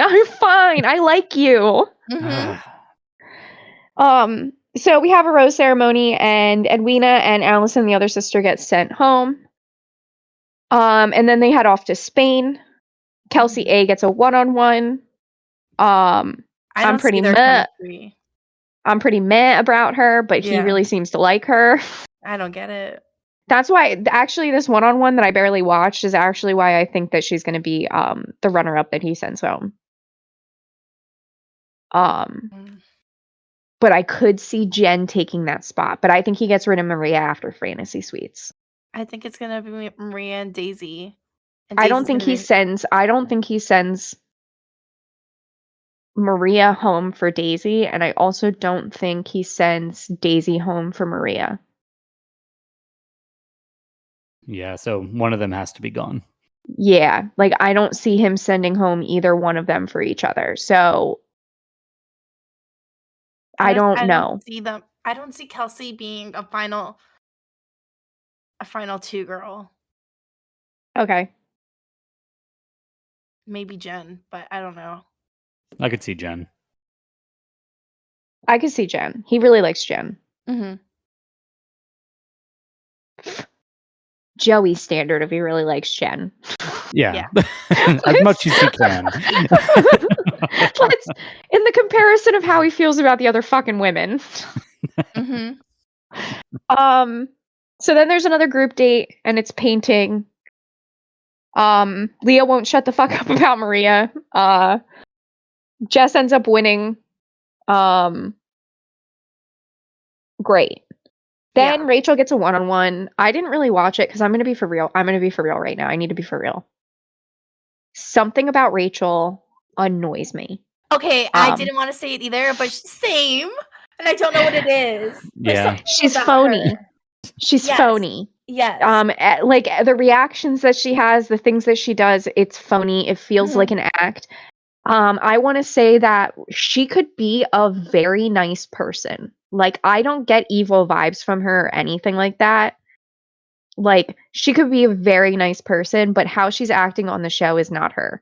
Yeah, it doesn't seem real. Yeah. Like, she could still be a very nice person. Like, I don't think that's the problem. It's just how she's acting on the show is completely phony. I swear I saw her go from, like, like no expression to Joey walk into the room, and she was like, "Joey's You here, know Joey's exactly here," the and thing. then she was Yeah, like, oh, Joey's coming in. You know Yeah. exactly. Yes. "Yes." Yeah. I think that's what really like that got me like, Yeah. I don't think I like you. And just how she was on the date with him, like how she just like grabs his face and kisses him. It just all feels like an act, like she's Mhm. acting on a rom-com. Yes. Yeah, I agree. This is how Yeah. she thinks that she's supposed to act. Yes, so that's what she's doing. That's why I'm saying like she could still be a very nice person. Like don't think that what I'm saying right now is like she's mean. Like that's not what I'm saying. I just don't think we know who Rachel is. Like I think that everything she's showing us is phony and not who she is. Mhm. Yeah. Cuz again, I don't get like bad vibes from her. I just get fake vibes. Yeah. You can be fake without being a horrible person or Right. anything like that. Right. Like they don't go synonymously together. Yeah. Yeah. Jesse loves hanging out with Joey. They were playing Loves tennis it. together, and it looks like that they do that every morning together. And like the film crew was like, "Can we just film this?" And they were like, "Yeah, fine, whatever." Like he loves Joey so much. Like he calls him brother. Like That's his best friend. That's his Like yes.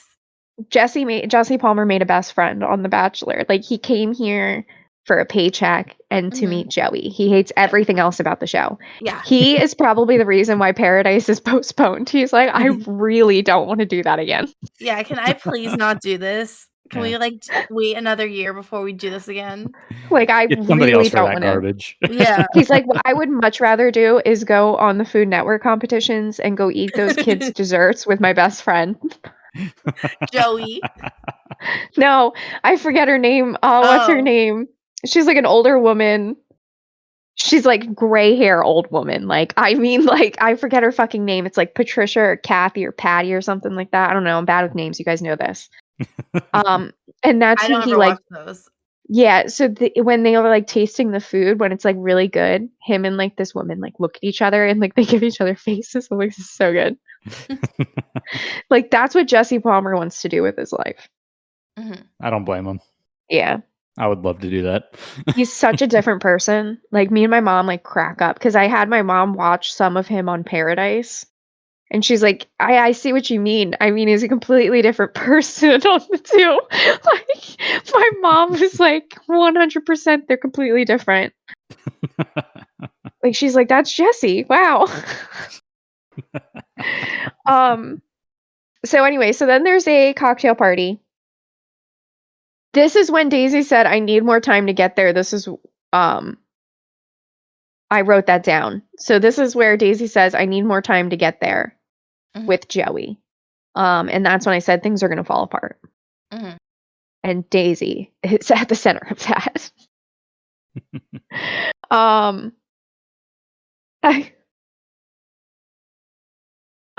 I don't know what half my notes are, and that's fine. So anyway, Medina and Autumn go home, and they all decide that they're going to go to Canada. So we're all in Canada. How I just like skipped around my notes is phenomenal. I like. I love Canada. Canada is where I'm gonna go when the dystopia comes in. I'm gonna rush to Canada and I'm gonna be like, hey, you hear what my last name is? Yeah, I know you know what my last name is because there's a bunch of them up in Canada. Because my family comes from Canadians. We actually came from France. And then when the Iron Curtain went up, we moved to Canada. And there we were dairy farmers out in fucking bumblefuck Nova Scotia. So there's a ton of them up there. And ironically, there's a guy who was on the first season of Big Brother Canada, and he had the same last name as me. And I'm not going to lie, we don't look alike, but we kind of do at the same time. Like you could be like, hey, I could see some distance here. And don't you know that his family is a bunch of dairy farmers up in Nova Scotia, fucking Canada. And there's a very strong chance that me and that guy are related. Yet look another at degree that. of separation. Cool. Yep. Another fucking just right outside of that fucking We're circle, right y'all. there. We're right We're there. right the fuck outside of that fucking circle. Like, I definitely have relatives in common with that man. If not relatives in common. Let's So just take a that's where I'm podcast trip to Nova Scotia and just like And- crash a family reunion. and like just Can we go please? and like just go there. It's like, this is And for say Laura, but my we're last just here. name, show him my license. We'll bring my cousin Thea. She'll be so excited. She'll be so excited. She'll be like, I'll be like, you have to be on the podcast. And she'll be like, that sounds like a really good idea. I'll be on the podcast. Let's go meet our family in fucking Canada. Like, Hell Love she it. will- it's like Thea, if I called her and said that that's what we're gonna do, she'd be like, let's go fucking do it. Oh my god. Anyway, there's a group date. And everybody's upset that they're on the group date because they want one time with Joey. And I'm like, Rachel, didn't I just watch your one-on-one last week? Lexi, didn't I just watch your one-on-one last week? Yeah, like, why are you upset you just had one? Yeah. Like, Maria had a 2-on-1, and if you saw it, you would know that they didn't speak. She spoke to Sydney. Yeah. Yes. Oh my god, I was like, why is everybody fucking upset right now?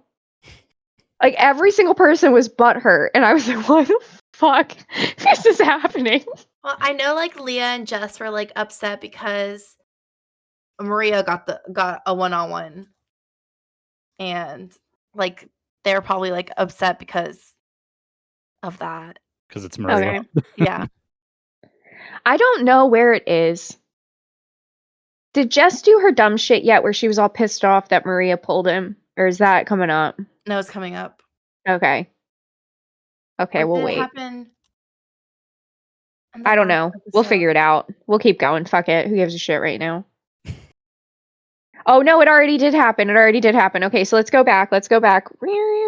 Anyway, that was a rewind sound. I figured so. I don't think you're just there making weird noises. Well, only millennials know what VCRs are, so people might not understand the rewind sound. Yeah. Okay, so rewind sound. Jess ends up like dogpiling on top of Maria because she didn't get time with Joey. And she was afraid that she wasn't going to get a rose before the cocktail party. Mhm. And so she ends up getting pissed off and like blames Maria, even though she did the same thing the first night. And I just want to maybe be a Jess apologist for a second. Because a lot of people are really coming for it. The reason that we're also not coming for Sydney is because we already discussed this. And Sydney's getting death threats, so she doesn't need us to also dogpile on top of that. So if you're sending her death threats and you hear us, fucking stop. Yeah, it's a fucking TV show, guys. Calm It's a down. fucking Calm down. TV show. It's literally the fucking Bachelor. It's not that fucking deep. Yeah. We can hate her and not give her death threats. Thank you very much. Like, you can hate somebody and not give them death threats. It's a very easy thing to do. Yep. So we just want to say that. Because that's why we didn't dogpile on her. She doesn't need that shit. Yeah. Like, honestly. So anyway, so I kind of want to be a Just apologist. Because people really hate her. And I think that it's like more, I think it's okay to like not like her. But Jess is 24 years old. And she's watching a bunch of grown women dogpile on somebody. I truly and honestly believe that she just joined the bandwagon. I kind of think that too. Yeah, see I that. don't Still not good.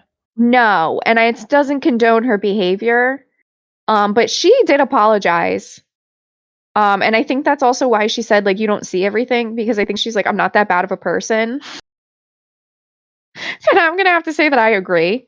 I really don't think she's that bad of a person. I think that she's watching a bunch of people and she just kind of went, yeah, Maria's easy. And everybody else is doing it. Yeah, that makes sense. Yeah, so I just kind of want to be a Just apologist for a minute and just like remind everybody that she's 24 and she's watching 30-year-old women that are her friends do this too. Quote unquote friends. Quote unquote friends. I hope you're not friends with them anymore, Jess, because I actually like you. They've known each other, what, like Contrary to 4 what other weeks at people this are point? saying. Contrary to everybody else hating you, I don't hate you. I think she's you annoying. She Yeah. is annoying. But if she showed up on Paradise, I wouldn't be mad. I would be mad if Sydney showed up on Paradise because I'm tired of them rewarding that behavior.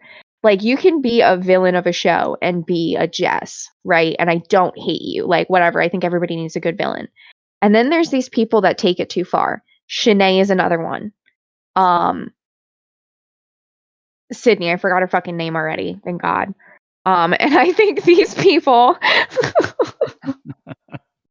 I'm happy I'm bad with names. These people are like taking it to a different level. And I am tired of them rewarding that behavior. Yeah. I would even say like that Queen Victoria chick was a little bit in that behavior that I'm tired of them rewarding. It's like over the top, so they end up on Paradise, so they end up with more followers, so they end up with more money. Like, it's all just a straight tactic that we've seen over and over and over again, and I'm tired of them rewarding the behavior. Yeah, I agree. Annoying. Yeah. Do you have something that you want to say about Jess? Do you hate her? I just Down there in the corner. I don't hate her. I just don't like her. Okay. You like got silent and I was like, is she trying not to be like, I fucking hate this bitch because I'm apologizing for her? No, I just don't like her. Okay. Yeah, that's all. You're I just indifferent. think, yeah, I'm just Okay. I think she's young and she's like kind of following, but Yeah. I feel like her and Leah are like doing it too much. Like, it's annoying and it's Unneeded. mean and just like stop. Like, and it's not gonna make Joey like you to get someone else off. Just concentrate on yourself. Yep. Yeah. So Yeah. that's just how I feel. Yeah. And I think the same goes for Leah. Mhm. Although Leah just wants everybody to meet Beaten Tart because she's friends with Sydney. Yeah. Yeah, no, some of these girls need to go on like Survivor or Big Brother or something. Oh my Like, God, I know. that's how they're doing this. Like, they're playing it like that. Please. Yeah. I think Jess should go on Big Brother. Yeah, I could see She her would doing get this. eaten alive. I don't think that she should. It'd be hilarious though. Oh my I God. wanna She go on would, Big oh my Brother. God. Imagine toxic Twitter. Oh my God. Okay, listen. If you've never been on Big Brother Twitter, it is what I like to call the actual toxic scum pit of Twitter. There is where all the toxic people congregate and we all say our toxic thoughts. It's just what that place is. And if you're in it, you know that that's just what we all do. It's just what it is. And imagine her with them. They'll kill her. That's why I said she should Just so you guys know, after the whole death threat thing, they won't actually kill her. kill her, but they're gonna be mean to her. They're gonna be really fucking mean. People are probably already being mean. I went to her Instagram. She's deleting comments like crazy. So I would too. I would too. As somebody who just deleted the comments because they said some racist ass shit on my Twitter, I would be deleting that shit as fast as that too because like I deleted it as fast as it came in. Just turn the comments off at that point. Like, if you're going to delete shit, just don't let anybody talk. Yeah. Well, she probably wants the engagement. I mean, likes are still engagement. True. But yeah, so anyway, they have some date that I didn't write down. Like, literally, like, I have no idea what the date was. I don't know. I think that they were just, like, walking around. Yeah, sounds about right. I think maybe they made poutine. I don't remember. Yeah, they were, like, making something too. Yeah. He ends up sending Jess home at the group date portion. And I actually felt really bad for her because she said, I'm falling for you. And he straight rejected her Yeah. to her face and put her in a car. And I would have cried too, because that is so embarrassing. Like, if there was a way to be embarrassed on this show, like, it was that. Like, if you get home in a rose ceremony, it's like, oh shit, I got sent home in a rose ceremony, right? If you get sent home in the middle of a group date, Rose, after you said I'm falling for you, and he promptly puts you in the car, I am so Yeah. sorry. Yeah, that was rough. That was like, I don't care if you like her or not, like, you have to admit that hurt. And Like, I that saw it. hurt. I saw it coming too, because like I she says know. I'm falling You for can you. see He's his like, face. He has no poker face whatsoever. He was like, Nope. oh shit. he's like, oh god. I think he had also like just gotten word that like he can let go of Jess and Leah this week. And when she Yeah, said so he that, he was did. like, "Oh shit! Well, I gotta let this one go." He was like, his face was like, shit. Yep. Yep. What? Like, it read shit. So fucking funny though. Oh, it was so funny. It was so funny. So Kelsey gets a one-on-one. I'm gonna guess it's Kelsey T, because they didn't write it down. Yeah, it was Kelsey T, I believe. It was, because he ended up getting dizzy, and it was so fucking funny. How fucking funny was it how dizzy he got when they were like spinning around in like the Circus Olay thing? Oh yeah. He was like really gonna throw up, like he was on some teacups. Like, he really like. Oh my gosh, that was hilarious. And she was laughing like in his face, and she like couldn't help it. And I was like, Kelsey, it's fine. I would be doing the same fucking thing. Yeah. Like, it's not like you want him to throw up. It's just that this is like the funniest thing I've ever seen in my life. Like, he spun around like we went on some teacups, and like really like spun the shit out of those teacups, like, you know what I mean? Yeah. And you got out of it, and you are fucked up for the rest of the day at the amusement park. Like, you can't do it. Just dying the whole time. You know what I mean, because you've seen it happen. Because then they're like green the rest of the day. Well, that was after like the poutine stuff, right? So you're eating French fries, cheese, and gravy, Yeah, and then all of a you sudden go have swimming. Like, Is that the same day or like No, was it's it? probably a different day. Yeah, oh, okay. Well, then yeah. I never think it's a mind. different day. So then Maria gets a one-on-one. Mm-hmm. I literally said I'm finding it really hard to watch her date. What? Oh my god! I was like, I loved her date. I think it's just because I've been so miserable the last like 2 weeks that it was like really difficult for me to like watch. It made me happy, and it made me I like. love Maria. Like, Mhm. I think that like from what I did see, like when they were in the car and stuff like that, like they were so like, she's so funny. Yeah. Like, she got him to say like I She's love so you or something in charming. French, and he doesn't even know it. Like, I was like, I Mhm. love you. Yeah. She's like, oh, thank you. And he has no idea what he said. Like, he doesn't have a clue No. that he said I love you. Yeah. And she's like, That's so sweet. I love her. And I think I had a conversation with Danielle, and she's like, I don't know if I like her or not. Because she is a lot, and she is a menace. And I could see how she rubs some people the wrong way. I love Yeah. her. There's nothing that I find wrong with her. Her other best friend Megan loves her. So it's like just Danielle. Mhm. And so I explained to her about like how like she came out in like the dress, and she was like, oh, I'm just like really uncomfortable, and then like went to change and came back out in a bra. Mhm. And I was she was like, it's just more comfortable. I And love was like, it. I was like, that was like the moment I was sold. I was like, this is the funniest thing I've like, I love her. Like, she's taking it seriously, but she's also not taking herself too serious. And I Yeah. think that's what I really like about her. And I explained that to Danielle, and now she's like, okay, I'm not sure how I feel about her anymore. So I might have won her over with the Maria thing. So Good. Love her. because I do love her. Like, she really is just like, she doesn't give a fuck. She's like, Yeah. I'm just gonna fucking say it, and I don't give a fuck. So like, if she honestly like said like shut the fuck up to Leah, Leah probably deserved it. Like, I'm sorry. Like, Yeah, no, I agree. Yeah. like just like what I'm seeing from Maria, like if she did say it, you probably should have shut the fuck up. Mm-hmm. Yep. I thought So their that's just date was really romantic, and I don't know, like, yeah, I really liked it. I the haven't princess date. Like everybody always like Yeah. loves the princess date. Yeah, and I just I don't know haven't what other people seen call it, but I call it the princess date. Yeah, I just haven't seen any, I haven't seen anyone have, like, a good connection in a long time in a date that I'm like, "Oh my gosh, like, this is why I kinda like the show." So And yeah. it's honestly all because of Maria. None of it has to do with Joey. Maria Yeah. is literally pulling it for both sides. Like, She's Yep. so charming. That's, like, I think the thing, like, she's so charming. I love her so much. I really love Maria. I really do.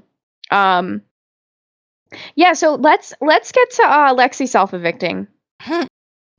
Because this is where I felt very validated in the feelings that I had felt the week before. Because what? So she gets out her sob story, right? Like I said, like that's what I'm going to call it because that's how I feel about it. So she says all of this and gets it all out there and gets the audience on her side. And then a week later, heart ejects. Mhm. So she got her story out, she got the audience, and then heart eject. Yeah. Right? So keep that in mind about what I said about The Bachelorette and Paradise, because that feels like she was setting herself up for both of those things. You gave a story that, again, I feel was, we've talked about it, not going to let it consume me. We spent enough time on it. Yeah. Gonna walk away from it. Basically, like, she did do all of these things to have the audience want her to be the Bachelor or have herself on Paradise. You hard ejected a week later. And it was because of you guys not being on the timeline. So I see everybody applauding her for having a hard conversation about a timeline and that they're not on the same timeline and that's okay. And they're allowed to be on different timelines, right? All of what those people are saying are true. However, it is completely false and made up with her, in my opinion. If you were that concerned about a timeline and you're that concerned about having a baby with your frozen eggs, mind you, her eggs are frozen. Yeah. But you have these frozen eggs and they are more viable as embryos. So, right. So you're on this timeline, trying to validate her. So we're on the timeline. And you thought it was a good idea to come on a reality show that has a shitty track record where Survivor and Big Brother have more successes out of it. And you've decided that you are going to come on The Bachelor to not waste your time because you are in such a crunch and you need to get pregnant yesterday and you want to have a baby within a fucking year and you think it's a good idea to come on The Bachelor. Do you know how validated I felt? I kind of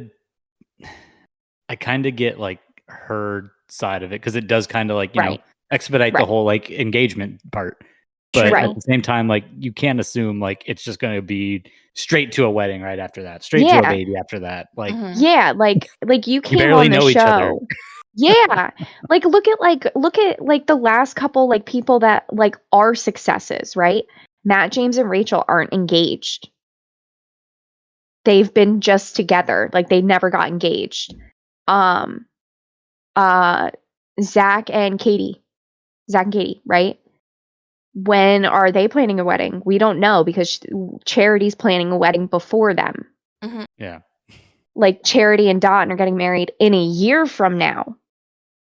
So if you hear all of these success stories where it's clearly not lining up with the timeline that you have in your head because you froze your eggs, and again, they're more viable as an embryo, so let's just keep that out there so I get it. why would you come on The Bachelor? You're wasting your own time, in my Yeah. opinion. Like, if you're that worried about time that you're going to self-evict from a season, what the fuck are you doing here? Like, you Yeah. wasted your time in the very beginning of the whole thing. What are you doing here? What makes you think that Joey is going to get married to you in a year because you say you have to because of babies and you've never had a conversation with him a day in your life, but you came on the show with that intent? Like, come on. She Yeah. came here. So then what? What? When she shows up on Paradise, am I so like, if she doesn't find her fucking baby dad or whatever, am I just supposed to watch her be on Paradise and waste more of her own time and remember this conversation about a timeline? Like, what are you doing here? Yeah. Like, there are way easier ways and more successful ways to find somebody, and it's not on The Bachelor. Yeah. Or even like, if your goal is for a baby, get a donor, do it yourself. Like, Yeah. If you obviously, want a like, baby you're not that here for the much. marriage part. You're here for the baby. Exactly. So it's like, I have a real issue with her, and I felt very validated after all of that. Yeah, I agree. Because, I mean, it proved my point. Like, you're here, I'll see you on Paradise. Like, I'll see you as the next Bachelorette, and then you can trap a whole bunch of men into being your fucking baby dad then. Like, I don't fucking know. You know, if she's the Bachelorette, I'm gonna have a real fucking issue. Yeah. Oh my But she fucking will god, be. that scenario just went into my fucking head. No, she would never be. That she's not. We're gonna forget about her in 2 weeks. I hope so. Because Oh that'd be a my horrible god. fucking season. Yeah, I would kill that's- myself. She would never. No. No, honestly, I think what's going to happen is that she's going to end up using this. Somebody's going to slide in her DMs. She's going to end up like, because that's how, like, what happened with Tia. You know what I mean? Mhm. Like, that's what's going to happen. Like, I can name other people, but Tia's just the one that comes to mind. And that's what's going to happen. And she's going to find a guy, and then she's going to soft large him at like 6 months. And then, like, they're going to get engaged, and like, they're going to be pregnant in like a year. Mm-hmm. That's truly what I think. I think Yeah. she's hoping for like a football player or something, or she'd get lucky Yeah. like Lauren Lane and marry, Yeah. Like, she marry a came country here singer. for other things. Yeah. Ulterior motives. Yeah. Yeah, so let's move on from Lexi before I like invalidate her. Rose ceremony. Keenan actually walked in and Rachel was talking and he literally said, like, there's something not right about her. And I said the phony thing to him, and he was like, yeah, no, that's exactly what it is. I literally have it written down. Keenan came in and said Rachel is an actress, and I'm like, you feel the phony? And he's like, yeah, like, what is this weirdness going on? And I'm like, it's fake. Like, that's not her. And it shows and you feel it. And he's like, yeah. Didn't she So, like? Wasn't she making faces or like? Did she yes. say something during like the rose ceremony? Yeah, it was I Yeah. think it was when Jen and him were at the piano. Mm. And Yeah, she and she was like, oh, this is so awkward. Oh my god. Oh, just Mhm. like talk over here about like weather and like just how she was like acting. It was like, yeah, and that's stop. when someone was talking to her, and then Joey walks in. And she goes, "Joey's walking in. Joey's walking in." Like a weirdo. Yeah, it was Yeah. weird. And Keenan watched it and he was like, What is this? yeah. The piano thing was awkward as fuck, though. Yeah, I The was piano like, thing why was would you do awkward as that fuck. So here? good for Jen for just being like, fuck it. Yeah. Because what do you do in that situation? Like, take your moment or like let it go? Like, you're gonna take your moment. Like, fuck it. Yeah. Like fuck everyone else. Yeah. Like, sorry, you have to see it. Like, but not.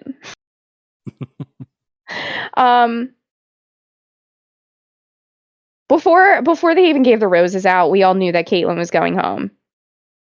And Leah. Like, before they even handed out the roses, like when they were sitting there at the rose ceremony, I was like, bye Caitlyn, bye Leah. I just thought, who's Caitlyn? But I remember now. The most normal one there. Yeah. Which is Yeah. why she's lasted this long, because Joey's like, how can I get rid of the normal person? Like, Honestly, she literally, I popped really up think this that's how she's still been here. Like, how do I get rid of the normal person? Yeah. No, she popped up this episode and I was like, where the fuck have you been? Like, I don't remember Causing seeing no you at commotion. all. Because she's normal. So she's just sitting there chilling like a fucking villain out in the corner. Like, she doesn't give a fuck. Yeah. So yeah, that's what happens. So I made a joke about Malta. And I didn't say it because they went to Malta, and I was like, I bet you none of them know where Malta is. Like, there's like none of them. There's not a chance any of them know where Malta is, right? Because it's like one of like those countries that are like, where is that? And like you have to like actually look at a map to see it, right? Like Yeah. I just know because Sarah's from Morocco, my best friend. Like that's how I know where it is. I know where it is because I love Game of Thrones, and I knew that's where they.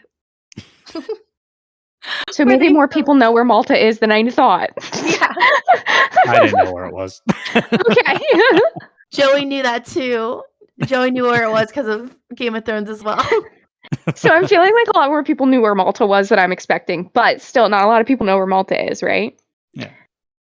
Well, then they said the word Jasper. And I was like, where the fuck is Jasper? Because apparently next week they're going to Jasper. Canada. And I'm like, where the fuck is Jasper?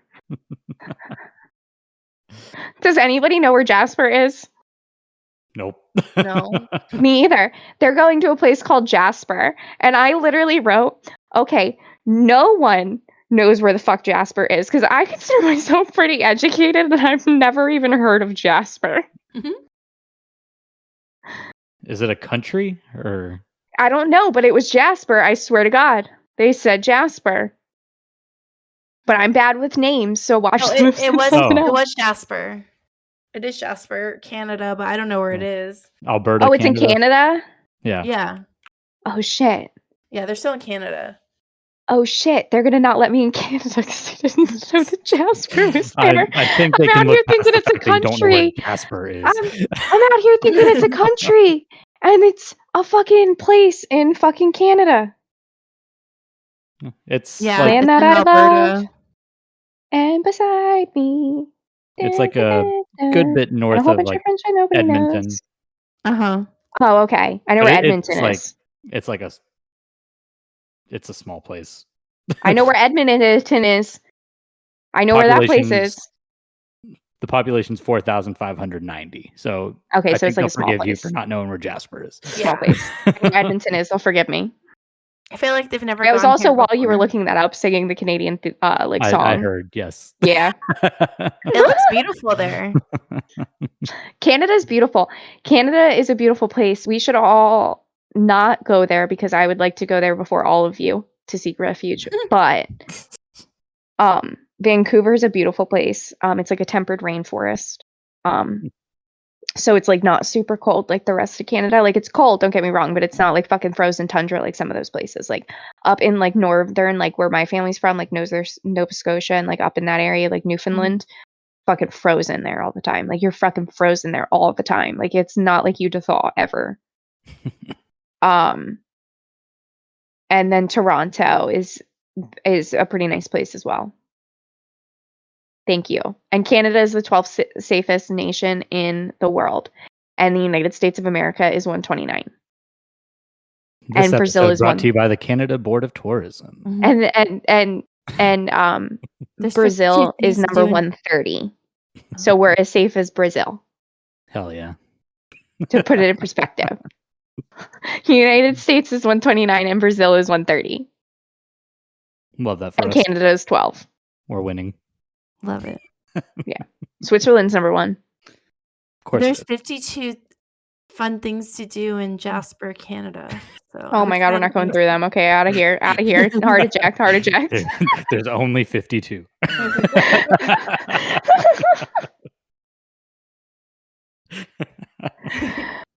Oh my goodness. Okay.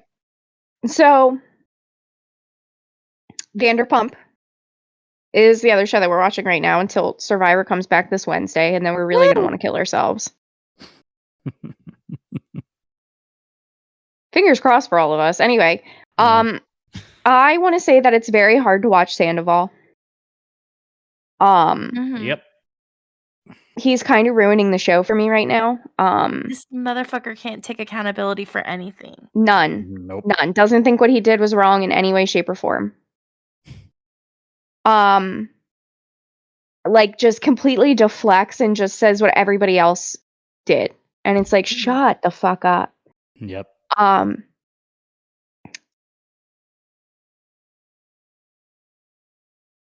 not much happened this episode, to be honest with you. Like, I'm looking at my notes, and it's like not really much happened. Like, James ends up going, telling the girls what happened. Mhm. Sheena Sandoval- and Oh, yeah. them, they had the emo night thing. Mhm. Where Sheena says, "I didn't want to be a pop star," and it was like, Shut and the names Gwen Stefani and Fergie. and I was like, Sheena, I watched you when you made Good as Gold say, "I want to be like Britney or Christina." Like, I Yes. remember you saying this, Yes, and you she did say cannot that! rewrite history like that. Stop saying you're trying to be edgy. I feel I like couldn't believe when she said, "I never wanted to be a pop star," and I was like, "I heard you say that you want to be Britney." you Yeah. literally said you're the next Britney Spears. She literally said that in like season 1. Oh my People god. said she looks like Britney Spears. Oh yeah. Oh my yeah. god. The people. Okay, I just need. I can't. Yeah. So Lisa's talking to Tom Sandoval because no one else will. Mhm. And Tom Sandoval pretty much is just a whiny piece of shit. Yeah. He talks about this podcast. I don't even know what the fucking podcast is. I didn't even know that this podcast existed or what they were talking about until Sandoval started talking about it. With Sheena Nima? and Nima. Yeah. Yeah. Oh, yeah. I swear we talked about it, but like, who cares? It's been so long already. I truly don't. And like, why are you bringing it up? Like, if she's Mhm. like, why are you bringing it up if she's insecure about it? Like, why are you bringing it up? Yeah. I don't get About it. it again and like bring up that trauma again for her, like on TV, on the show. Like, not that many people listen to Sheena's podcast. Maybe Yeah. some people heard about it on TikTok, which I'm one of them, but like everyone moved on, and then you had to say it Yeah. here. Yeah. And then he's like, he's very like telling Rachel like to come back and hang out with him because he's like all alone and shit like that. And it's like she's fixing herself like you should be. Can Yeah. you leave her alone? Mm-hmm. Which like, can we just for a second? I just want to give Rachel like a little bit of props here. Because I feel like a lot of people are still shitting on her. And like that's fine. Like we can all still hate her for what she did because like what she did is not okay. Yeah. Yeah. But she genuinely has done everything that we asked. Like she's taken accountability. She understands what she did. She's not like shying away from her being the problem. Mm-hmm. And like I've like listened to recaps on her podcast because I'm not watching her podcast. I'm not listening to her podcast. Like, that's not fucking happening. So there's this girl, Kate Riccio, on TikTok. Shout out for her, even though she doesn't need it. We need it from her. But anyway, she gives recaps. She says all the time, I think I'm like her one like listener, and I listen so that way you guys don't have to. Appreciate it. And I give Kate my view because that's who I'm gonna support. And so basically like from like what she's like said and everything like that, like I gotta be honest, like she's really like kind of like been taking accountability. Like she's been doing everything completely opposite of Sandoval. And I think that we just really need to kind of give her like prop, Totally, yeah. like for actually like having the humility to like do all of this. Mm-hmm. But I also want to say that we can still not like her. We can also still be like ride or die Ariana, and we can also forget that she exists. Which is what we should be doing. Don't give her the viewership. Go listen to Kate. And eventually she'll stop the podcast and she will fade into obscurity. Which is what she should do. Yeah. But we are not on this podcast. I think that we're all in agreement going to bash Rachel in any way. No, I'm No. done. I'm done doing that. Like, Yeah. And I think we're all in agreement on that like that's not what you're gonna find here.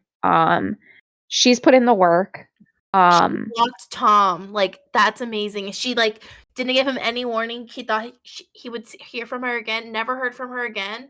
Like, hell yeah. Like, that's exactly what she should have done. And I'm glad she did that. I have no problems with her anymore. Yeah. I'm moving on.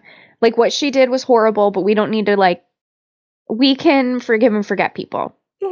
We And can't that's what deny we that should there be was doing. manipulation there too. Like, You cannot deny that she was not manipulated in the same way that Ariana was manipulated. Yeah. Ariana was manipulated by him during the whole Kristen thing, and she got manipulated by him during this whole thing. Yes. And we do need to give her grace in that. And she knows that she was. And she's like, I was searching for validation. Yep. And that's what I got from him. And she's not shied away from her being a bad person. And there's certain times where the internet needs to take what they're being given and being asked of and lay off. Yeah. So that's how I feel about Rachel. So lay the fuck off of her. Agreed. Go watch Kate to listen to what she says on her podcast. Don't go comment on it. Don't go comment on her shit. Don't act like she doesn't fucking exist. Yeah. It's not hard to do. It's not hard to do at all. And she's probably going to be better for it because I think that her mental health would be better if she just left this whole world. Yep. Yeah. So anyway, let's just move along. Yeah. Tom, was this the one where he was like, "Oh, I'm suicidal"? Yeah. Yeah. Okay.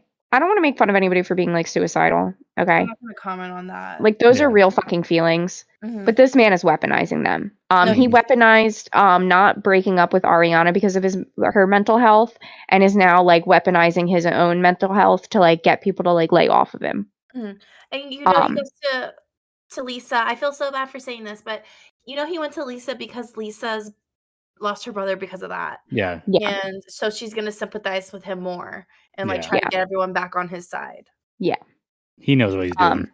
And Lisa also I think knows that, but Lisa just she's in it for the show. She's always been like that. She was like that on Real Housewives of Beverly Hills. Rinna fucking told us this. Like it's Yeah. you know what I mean? Like that's just who she is. Yeah. Honestly, the way she reacted to it and stuff, I felt like it wasn't so much her like believing everything that he was saying. It was more just like, I don't want to be the one that wrote you off if something does happen. Yes. And that's kind of what she's trying to get everybody else to do too, is just like, yes. look, like just lay off of him a little bit. Yeah. Yeah. And I get it. Yeah. Because people are cruel.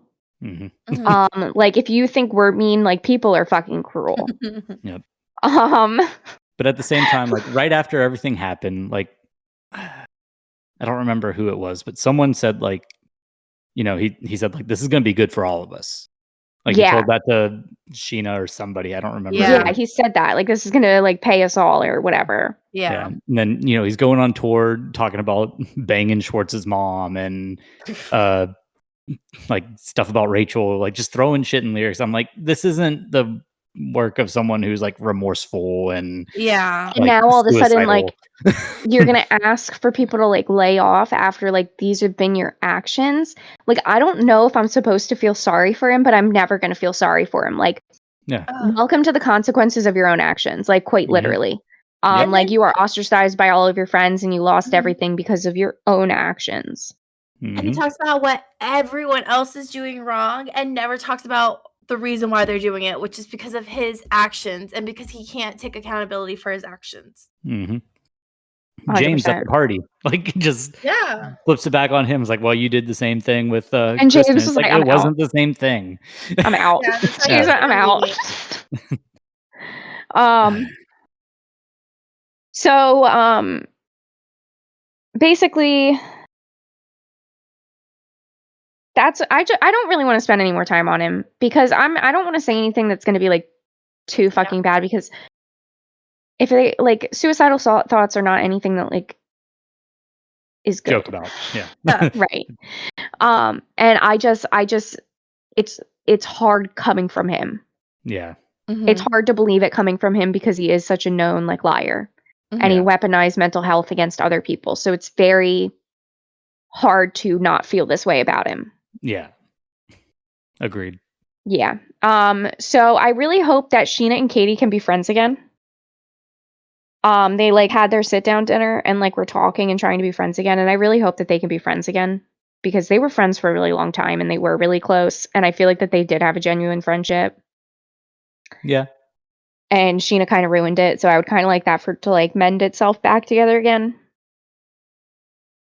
Tom Schwartz then invites everybody to like Tahoe. And at first he says it to James, and James is like, I mean, like, I'll go. And he's like, well, I'm going to go invite everybody else. And he's like, that's not going to work out for you. Like, James, like, literally says, like, that's not going to work out. Like, they're not. Yeah. He literally was like, they're not going. Like, it's not. And Tom Schwartz goes over there to do it anyway. kind of gets eviscerated by Katie and Ariana. Kind of tries to kind of tries to eviscerate Ariana back, and Ariana was kind of like, get fucked. Yeah. Which I thought was a very funny exchange. It was. Because that's kind of what happened. That was when she said the whole like "I gave up on you a long time ago" thing, No, right? and And I'm better for it. Yep. Love that. Yeah. This is also when Tom runs into Sheena at Sir, and they go have the conversation in the back of Sir, even though nobody works there anymore. Yeah. And Sheena's like, "What the fuck do you need to say to me?" Yeah. And I loved Sheena in this whole moment because she really was like, fuck you, dude. Yes. Like, she didn't want to be there. Like, she was pure over it. fuck you energy. Like, she was like, didn't take her sunglasses off, didn't care that it was nighttime outside, didn't like. He offered to give her a drink, and she's like, "I'm not drinking." Like, she had such Yeah, he's like, "Oh, I attitude. got you this. This is what you like." And she's like, "I'm not drinking." Yeah. And like, just like that, "I'm not drinking." Mm-hmm. And it was like, oh my god, Sheena. I know. And this is all because he blocked Summer Moon. I know. I don't give a shit. I don't give a shit. Good for Sheena. I know. I get the principle that she's talking about, but It's her kid. she's not running it. Sheena's running it. Yeah, it's just another Sheena account. Literally, it's just a little baby. She's like, I understand why you'd like unfollow me, but it's Summer Moon's account. Like, this fucking 2-year-old is on Instagram, like, looking at her followers and seeing it's genuinely the most Sheena thing that she could do. Like, it's genuinely the most Sheena thing that she could do. Like, being absolutely butthurt that you unfollowed her 2-year-old.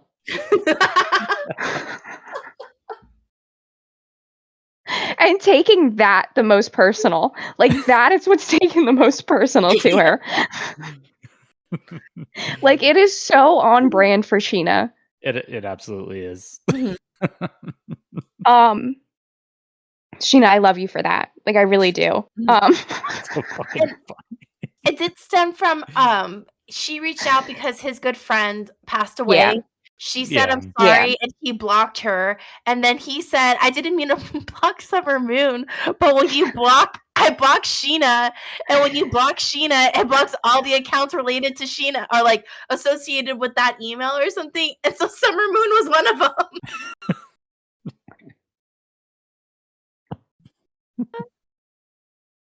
It's so funny. It's so funny. So funny. So dumb, but so funny.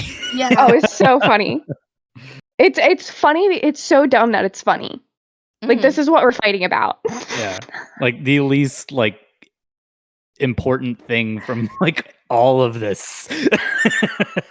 Just you blocked with Summer Moon, but that's the most important to her. Mm-hmm. Which, good for her, but still. Good for her. Let me tell you something. Nobody ever better come for Sheena as a mother, because that human loves her child more than anything. Yeah. Mhm. She is pure mama bear for that little girl. She will murder anybody for her. Like, I have never so much though. So like, there is a ferocity behind her. She truly thinks that is Summer Moon's Instagram account. And if you block her, baby girl, you're not gonna hear the end of this. It's delusional ferocity. He's like, it's Summer Moon. This baby can spell her own name. How could you block her? Which is phenomenal in itself. And she like blew over it like it wasn't even like anything. And she's like 2, and like she's like, we're learning how to spell our name. And she says it perfectly. And it was like, Sheena, do you want to talk about how your child is a prodigy? Like, this is the content we need on Summer Moon's account. That's Sandoval blocked. Yes. Don't let Sandoval see how smart your child is. Yeah, he doesn't need to. Yeah. Oh my god. Okay, we need to move on. Okay, so the next week comes around, and James and Allie have a house party. Yes. And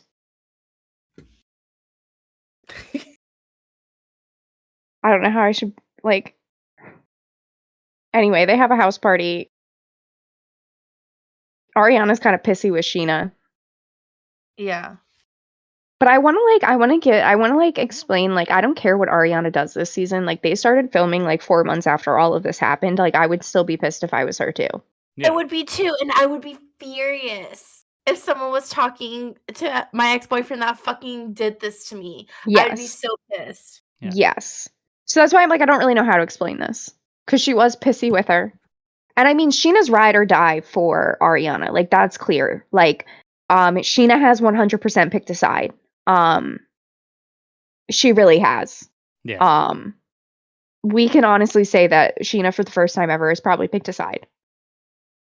Yeah. Because she said something to Lisa this episode where she said something like, if I keep Sandoval, I give up Ariana. Yeah. And that's the truth. And she knows that's the truth. And so she picked a side and she knows what she did. Mhm. And she still wants to be Sheena. And that's why she's like reaching out to him the way that she is, because she's still Sheena at her core. Yeah. But she picked a side. So no, whatever she does, and like if she goes on this trip and whatever, like she did pick a side. Yeah. Mhm. And we need to remember that. It's Sheena being Sheena, and then I think it's again goes back to the whole Lisa thing where it's like if something does happen, I don't want to be the one that like wrote it off as like it's just Sandoval being Sandoval. Yeah. Like nobody wants that on their hands. So Yeah. And that was her point in the pool. yeah. Mhm. Just Ariana just wasn't having it because she's like he's faking. Because she's pissed. Yeah. Yeah. Like both of them are completely valid. Yeah. And so I just want to make that completely clear because a lot of people are like, oh, Ariana's being so mean. I'm like, she's fucking mad, dog. Like, you'd be mad too. Like, this is like 4 months after. Yeah. Yep.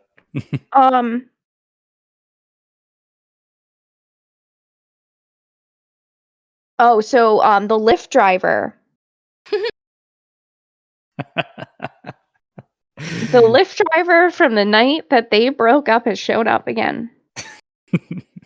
And she says to him, you don't know how many people want to talk to you. And that guy was like, I'm not talking to shit people. That guy was like, I'm not talking to a single person. Don't come ask me. Don't look for me. Don't anything. Like, I want to be so anonymous. Mm-hmm. That was too fucking funny of a story. Oh, so funny. The chances in LA to get the you same got the guy. same Uber. And he's like, oh, I've been here before. You and your boyfriend were breaking up. I love it. And he has like no idea, like no idea. anything.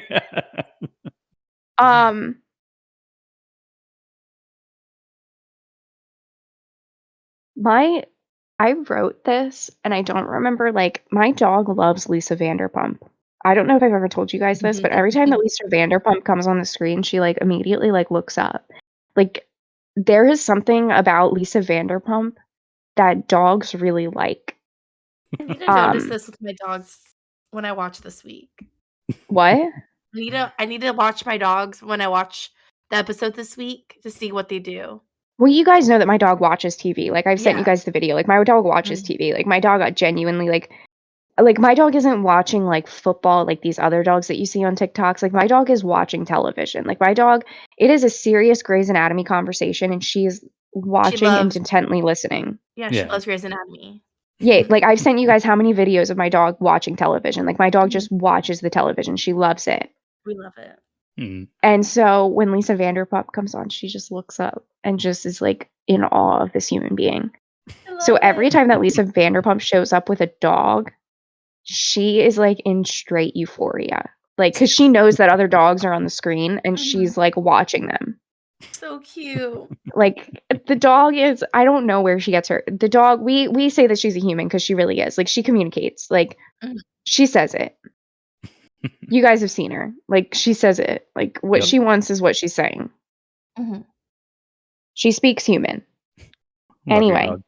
I love my dog so much. Like, my dog is genuinely great. Oh, so then Lisa has a conversation with Sheena and Lala, and they're pretty much like, he's just not taking accountability. Like, he's being a narcissist. Like, we cannot like physically be friends with somebody like this.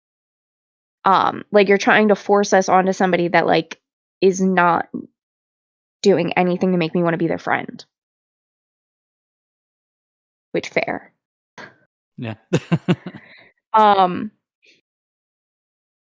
do also want to say that I think that Sheena's allowed to mourn her friendship with Tom. I agree. Yeah. Because they did have a standalone friendship, and she's allowed to be upset that she lost her friendship with Tom. And for the people that are saying like, why is Sheena making it all about herself? Sheena's not making it all about herself for once in her life. Like, I came into this season expecting Sheena to be Sheena, and she's doing everything that's not Sheena. It's still She's early. trying. She's Right. trying. She's trying. But I do want to say that like she's allowed to be upset that she lost her friend. Mhm. And she's allowed to express those feelings. Mhm. And I just want to say that out loud because I've mourned friendships and it is not fun. Yeah. So just want to throw it out there. Yeah. No, I agree. Oh, I also wrote so in tandem with like this going on, like there's also like the pool party happening at James and Allie's. Like the pool party's happening like in the back of like the whole fucking thing. And the most LA thing I've ever seen on this show is DJ James Kennedy getting on the roof and jumping into his pool, and then followed by Tom Schwartz getting on the roof and jumping into his pool. Mhm. Like when I think of LA parties, that's what I think. Like everybody just gets on a roof and jumps into their pool. And the saddest like barbecue ever because none of these Like- people have ever cooked for themselves.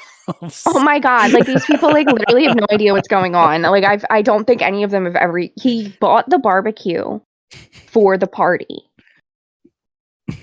I was getting so scared. Like when things were like going off fire, and he was just like, haha, I'm chugging my drink. Hee hee hee. His weed drink. His weed Yeah. drink. Yeah, so this is all happening in tandem.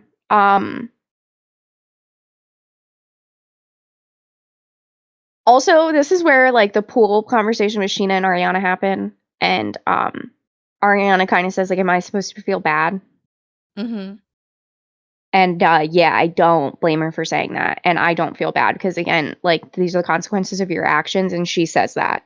Yeah. Mm-hmm. So yeah, I think it's perfectly fine with what she's doing. Lala tries to talk to Allie about James being sober, and Allie's like, I'm gonna let him talk about it. It's not. Yeah. I'm not gonna share it.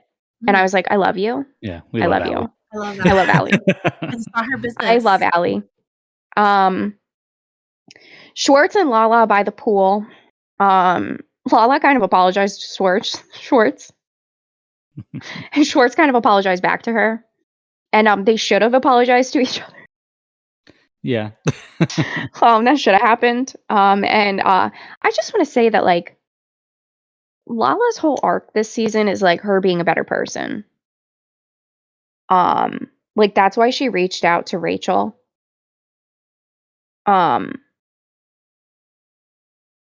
Like that's kind of like what she is, and I don't think it's fake though. Like I think that like she like watched herself when her dad died and like was like, wow, this is not good, and then she got herself sober, and then she had the kid, and then she left Randall. And I think like life really smacked her in the face. Yeah. And she's now like changing as a human being. And I think that's what we're watching here. And I don't think it's actually fake. I think that this is her like actually like life smacked her in the face. Yeah. And like, I mean, take it from somebody who's like house burned down and I got smacked in the face. Like, it does make you a better person. Yeah. Going And back to so the I- whole like positivity thing on The Bachelor, like this too. Like there's Yeah. I don't know what's going on with reality TV. Yeah. but like Although this everybody's isn't as being better toxic. people. This isn't as toxic. Oh yeah, no, like this, but it's just like it's weird. Yeah. Yeah. Like I what the don't fuck? expect that coming from Lala. Like, Yeah. yeah. Yeah. And you have all of them like getting sober and shit, like, or sober-ish, I guess, for Yeah. lack of a better word. Like Yeah. it's a weird turn reality TV is taken in 2024. Yeah. Odd. Yeah. So anyway, so later on, Lala actually talks to James about being sober and everything like that. And he like tells her what happened, and basically like him and Allie would fight all the time when he was drunk, which is what happened with Rachel too. So like that happened. And there was like a big fight and she left. And it wasn't an ultimatum like how Rachel gave him an ultimatum of like change or I'm leaving. She left and like removed herself from the situation and was like, do you fix it or don't? I don't give a shit. Like I'm out. Mm-hmm. And I love her for that. Because he fixed himself for himself, not for her. Because like he fixed himself for Rachel because that was the ultimatum that she gave him. And this is more so she left, put herself out of the equation, and he's like, no. Yeah. It's him wanting to change. Yeah. I'm also a James apologist, and it came out that Kristen Doty apparently said that he like abused her. And I can't apologize for that. Yeah. And I trust Kristen Doty, to be honest with you. So we're gonna see how so we're gonna see how that plays out. But I'm not gonna be a James apologist for that one. Yeah. I'm a James apologist a lot, and I feel like I need to like, and I'm doing it now, so I feel like I just need to like say that out loud before like it comes out and happens and everything. I just need to be like, I'm not gonna apologize for him for that. Yeah. No, I understand. Yeah. Because I really ride hard for James. Joe is fucking weird. This is the first time that we've seen Joe on camera. Schwartz's Joe. Fucking weird. And she's so fucking weird. I see what Katie meant. Katie, I see it. I feel it. I know exactly what the fuck you mean when you said Joe's fucking weird. I felt it the moment I met her. Yeah. The moment that we met her, weird. See it, Katie, feel it, Katie, know why you said it. I'm just like kind of like a lot of my stuff is like me just like being like Tom's a fucker. Because the whole episode was him like cry, poor me. That's really you did all this. that happened. Yeah. But Schwartz did call him out and say, hey, like, you know, maybe you need to stop talking like this. Like he like telling him like, hey, you need to stop. You need to like cool down. But yeah, you're right. It's this whole episode is just Sandoval like complaining. Yeah, like that's why I'm skipping over half my notes because like I don't want to spend any time on the guy. I think the only thing other than that happened was James getting Graham back. I think that's it. Oh yeah. Well, I did want to talk about Sheena when she got the babysitter. Sheena's babysitter. I found that whole thing also incredibly hilarious because the woman says they're playing with like a doctor kit, like the babysitter and Brock and the kid. And she was like, oh, you want an Ozempic shot? And Brock looks at her in his face. I forgot about that. Like, I have to bring it up because it was like that was so Brock funny. looked at her like, are you kidding me? Of all the shots, and then she puts it in the stomach like it was a big shot. I know. Brock looked at her like, can you not do that? So funny. And I just want to say that would be the babysitter that Sheena trusted her child with for some reason. And kinda, also because she still brought her sister. Right, and then it's such a Sheena thing to do. Then invite her sister to babysit the babysitter. I was like, Sheena, you paid a babysitter and then it had your sister watch the babysitter. So why don't you just get the sister to babysit? The sister doesn't want to babysit. Oh, okay. That's what it comes down to is the sister babysits all the time. And she said, I don't want to fucking babysit. I don't want to be responsible for the fucking kid. Yeah, it's not my kid. I And didn't that's have a really what baby. happened. I think the sister said, I don't want to be responsible for the fucking kid. And she said, okay, what about if you were responsible for the babysitter, responsible for the kid? Courtney better have And- gotten paid for that. And I mean, it is just such a Sheena thing to do. And I just want to say, Sheena, they're not going to kill your baby. No. As somebody who is not good with kids, I do everything in my power to make sure that I'm not going to kill them. Yeah. Yeah. And so I want you to know that. I know that you have postpartum issues. We went into that whole thing. I still am very sorry about that. I still am embarrassed about that.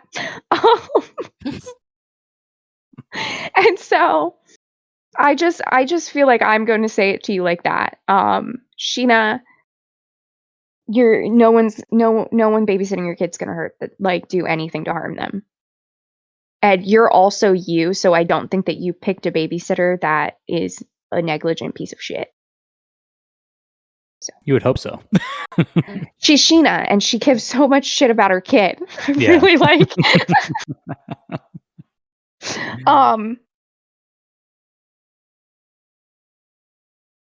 Oh, so Brock was like, so when they were sitting there at dinner with Allie, James, Brock, and Sheena, Brock said, we didn't choose sides. It's just the way that he's acting like made us choose a side. Like he was like, you're basically doing this to yourself, dude. Like there is no side because of how you're acting. Yeah.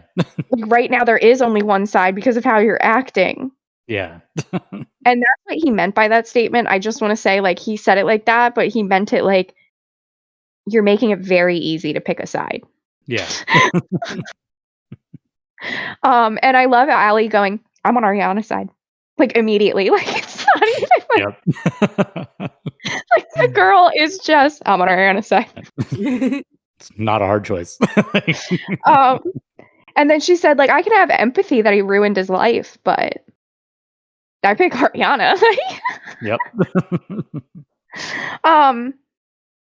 So then the Lake Tahoe and James and the dog reuniting.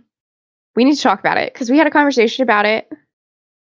And I remember, and we sent articles and like talked about it. And I remember Lisa brought the dog to Lake Tahoe. And that's where James had the dog. And that's what I remember was reported. And that's what we found on the articles. Yep. And so I was like, was this entire meeting a reshoot? And Stephanie does not think so. I don't think it is because in the next episode we're gonna see Graham in the car with Allie and what's his name and James on the way there, and I think they're gonna he's gonna be there the whole trip. So Yeah, but that can also be part of the reshoot. I don't know. It's very easy to put a dog in a car and act like you're driving somewhere. Yeah, but then once they get there, I think he's gonna be there from the beginning of the trip to the end of the trip. Like that's so you think that you're gonna see the dog walk through the door and be like, "Welcome"? I think they're sharing a house, so I think he's gonna show up to the house and it's probably gonna be shorts. It's gonna be like, is that Graham? And then Okay. yeah, that's what I think is gonna happen. Like everyone's gonna be like, oh my god, Graham is here, and then I could still feel like that. No, it probably couldn't have been a reshoot. Okay, I feel you. Mm-hmm. James also did say he had to talk to Allie about bringing Graham back, so he might not have took Graham home yet. Okay. Oh, true. Yeah.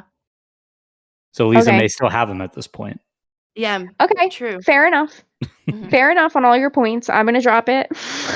I mean, it could also be a reshoot. I'm not ruling that out because James is acting.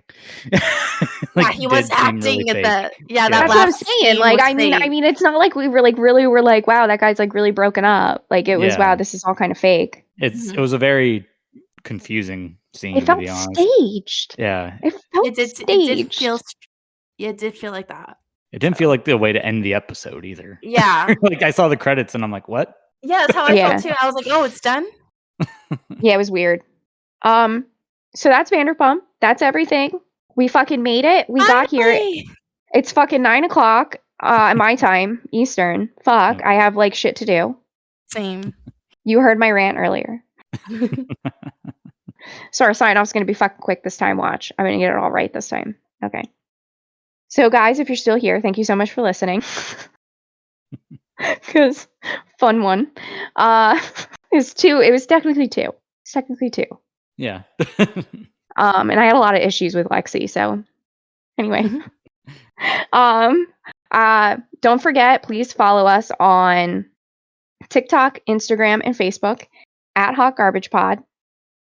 We also are uploading all of the videos onto YouTube right now. You can also follow us there at Hot Garbage Pod as well. Please interact with us when you can. We'll get better with the social media thing. Let's also put that out there. Yeah. We got to manifest that. We're busy people. We'll get better with the social media thing. So just follow us for now, and like we'll get better. It'll be better. It'll get better. Everything's gonna be fine. We're new. We're still trying to get like, things of feeling of things. Things will be fine. Anyway, thank you guys so much for listening. Thank you for joining us, and as always, stay trashy.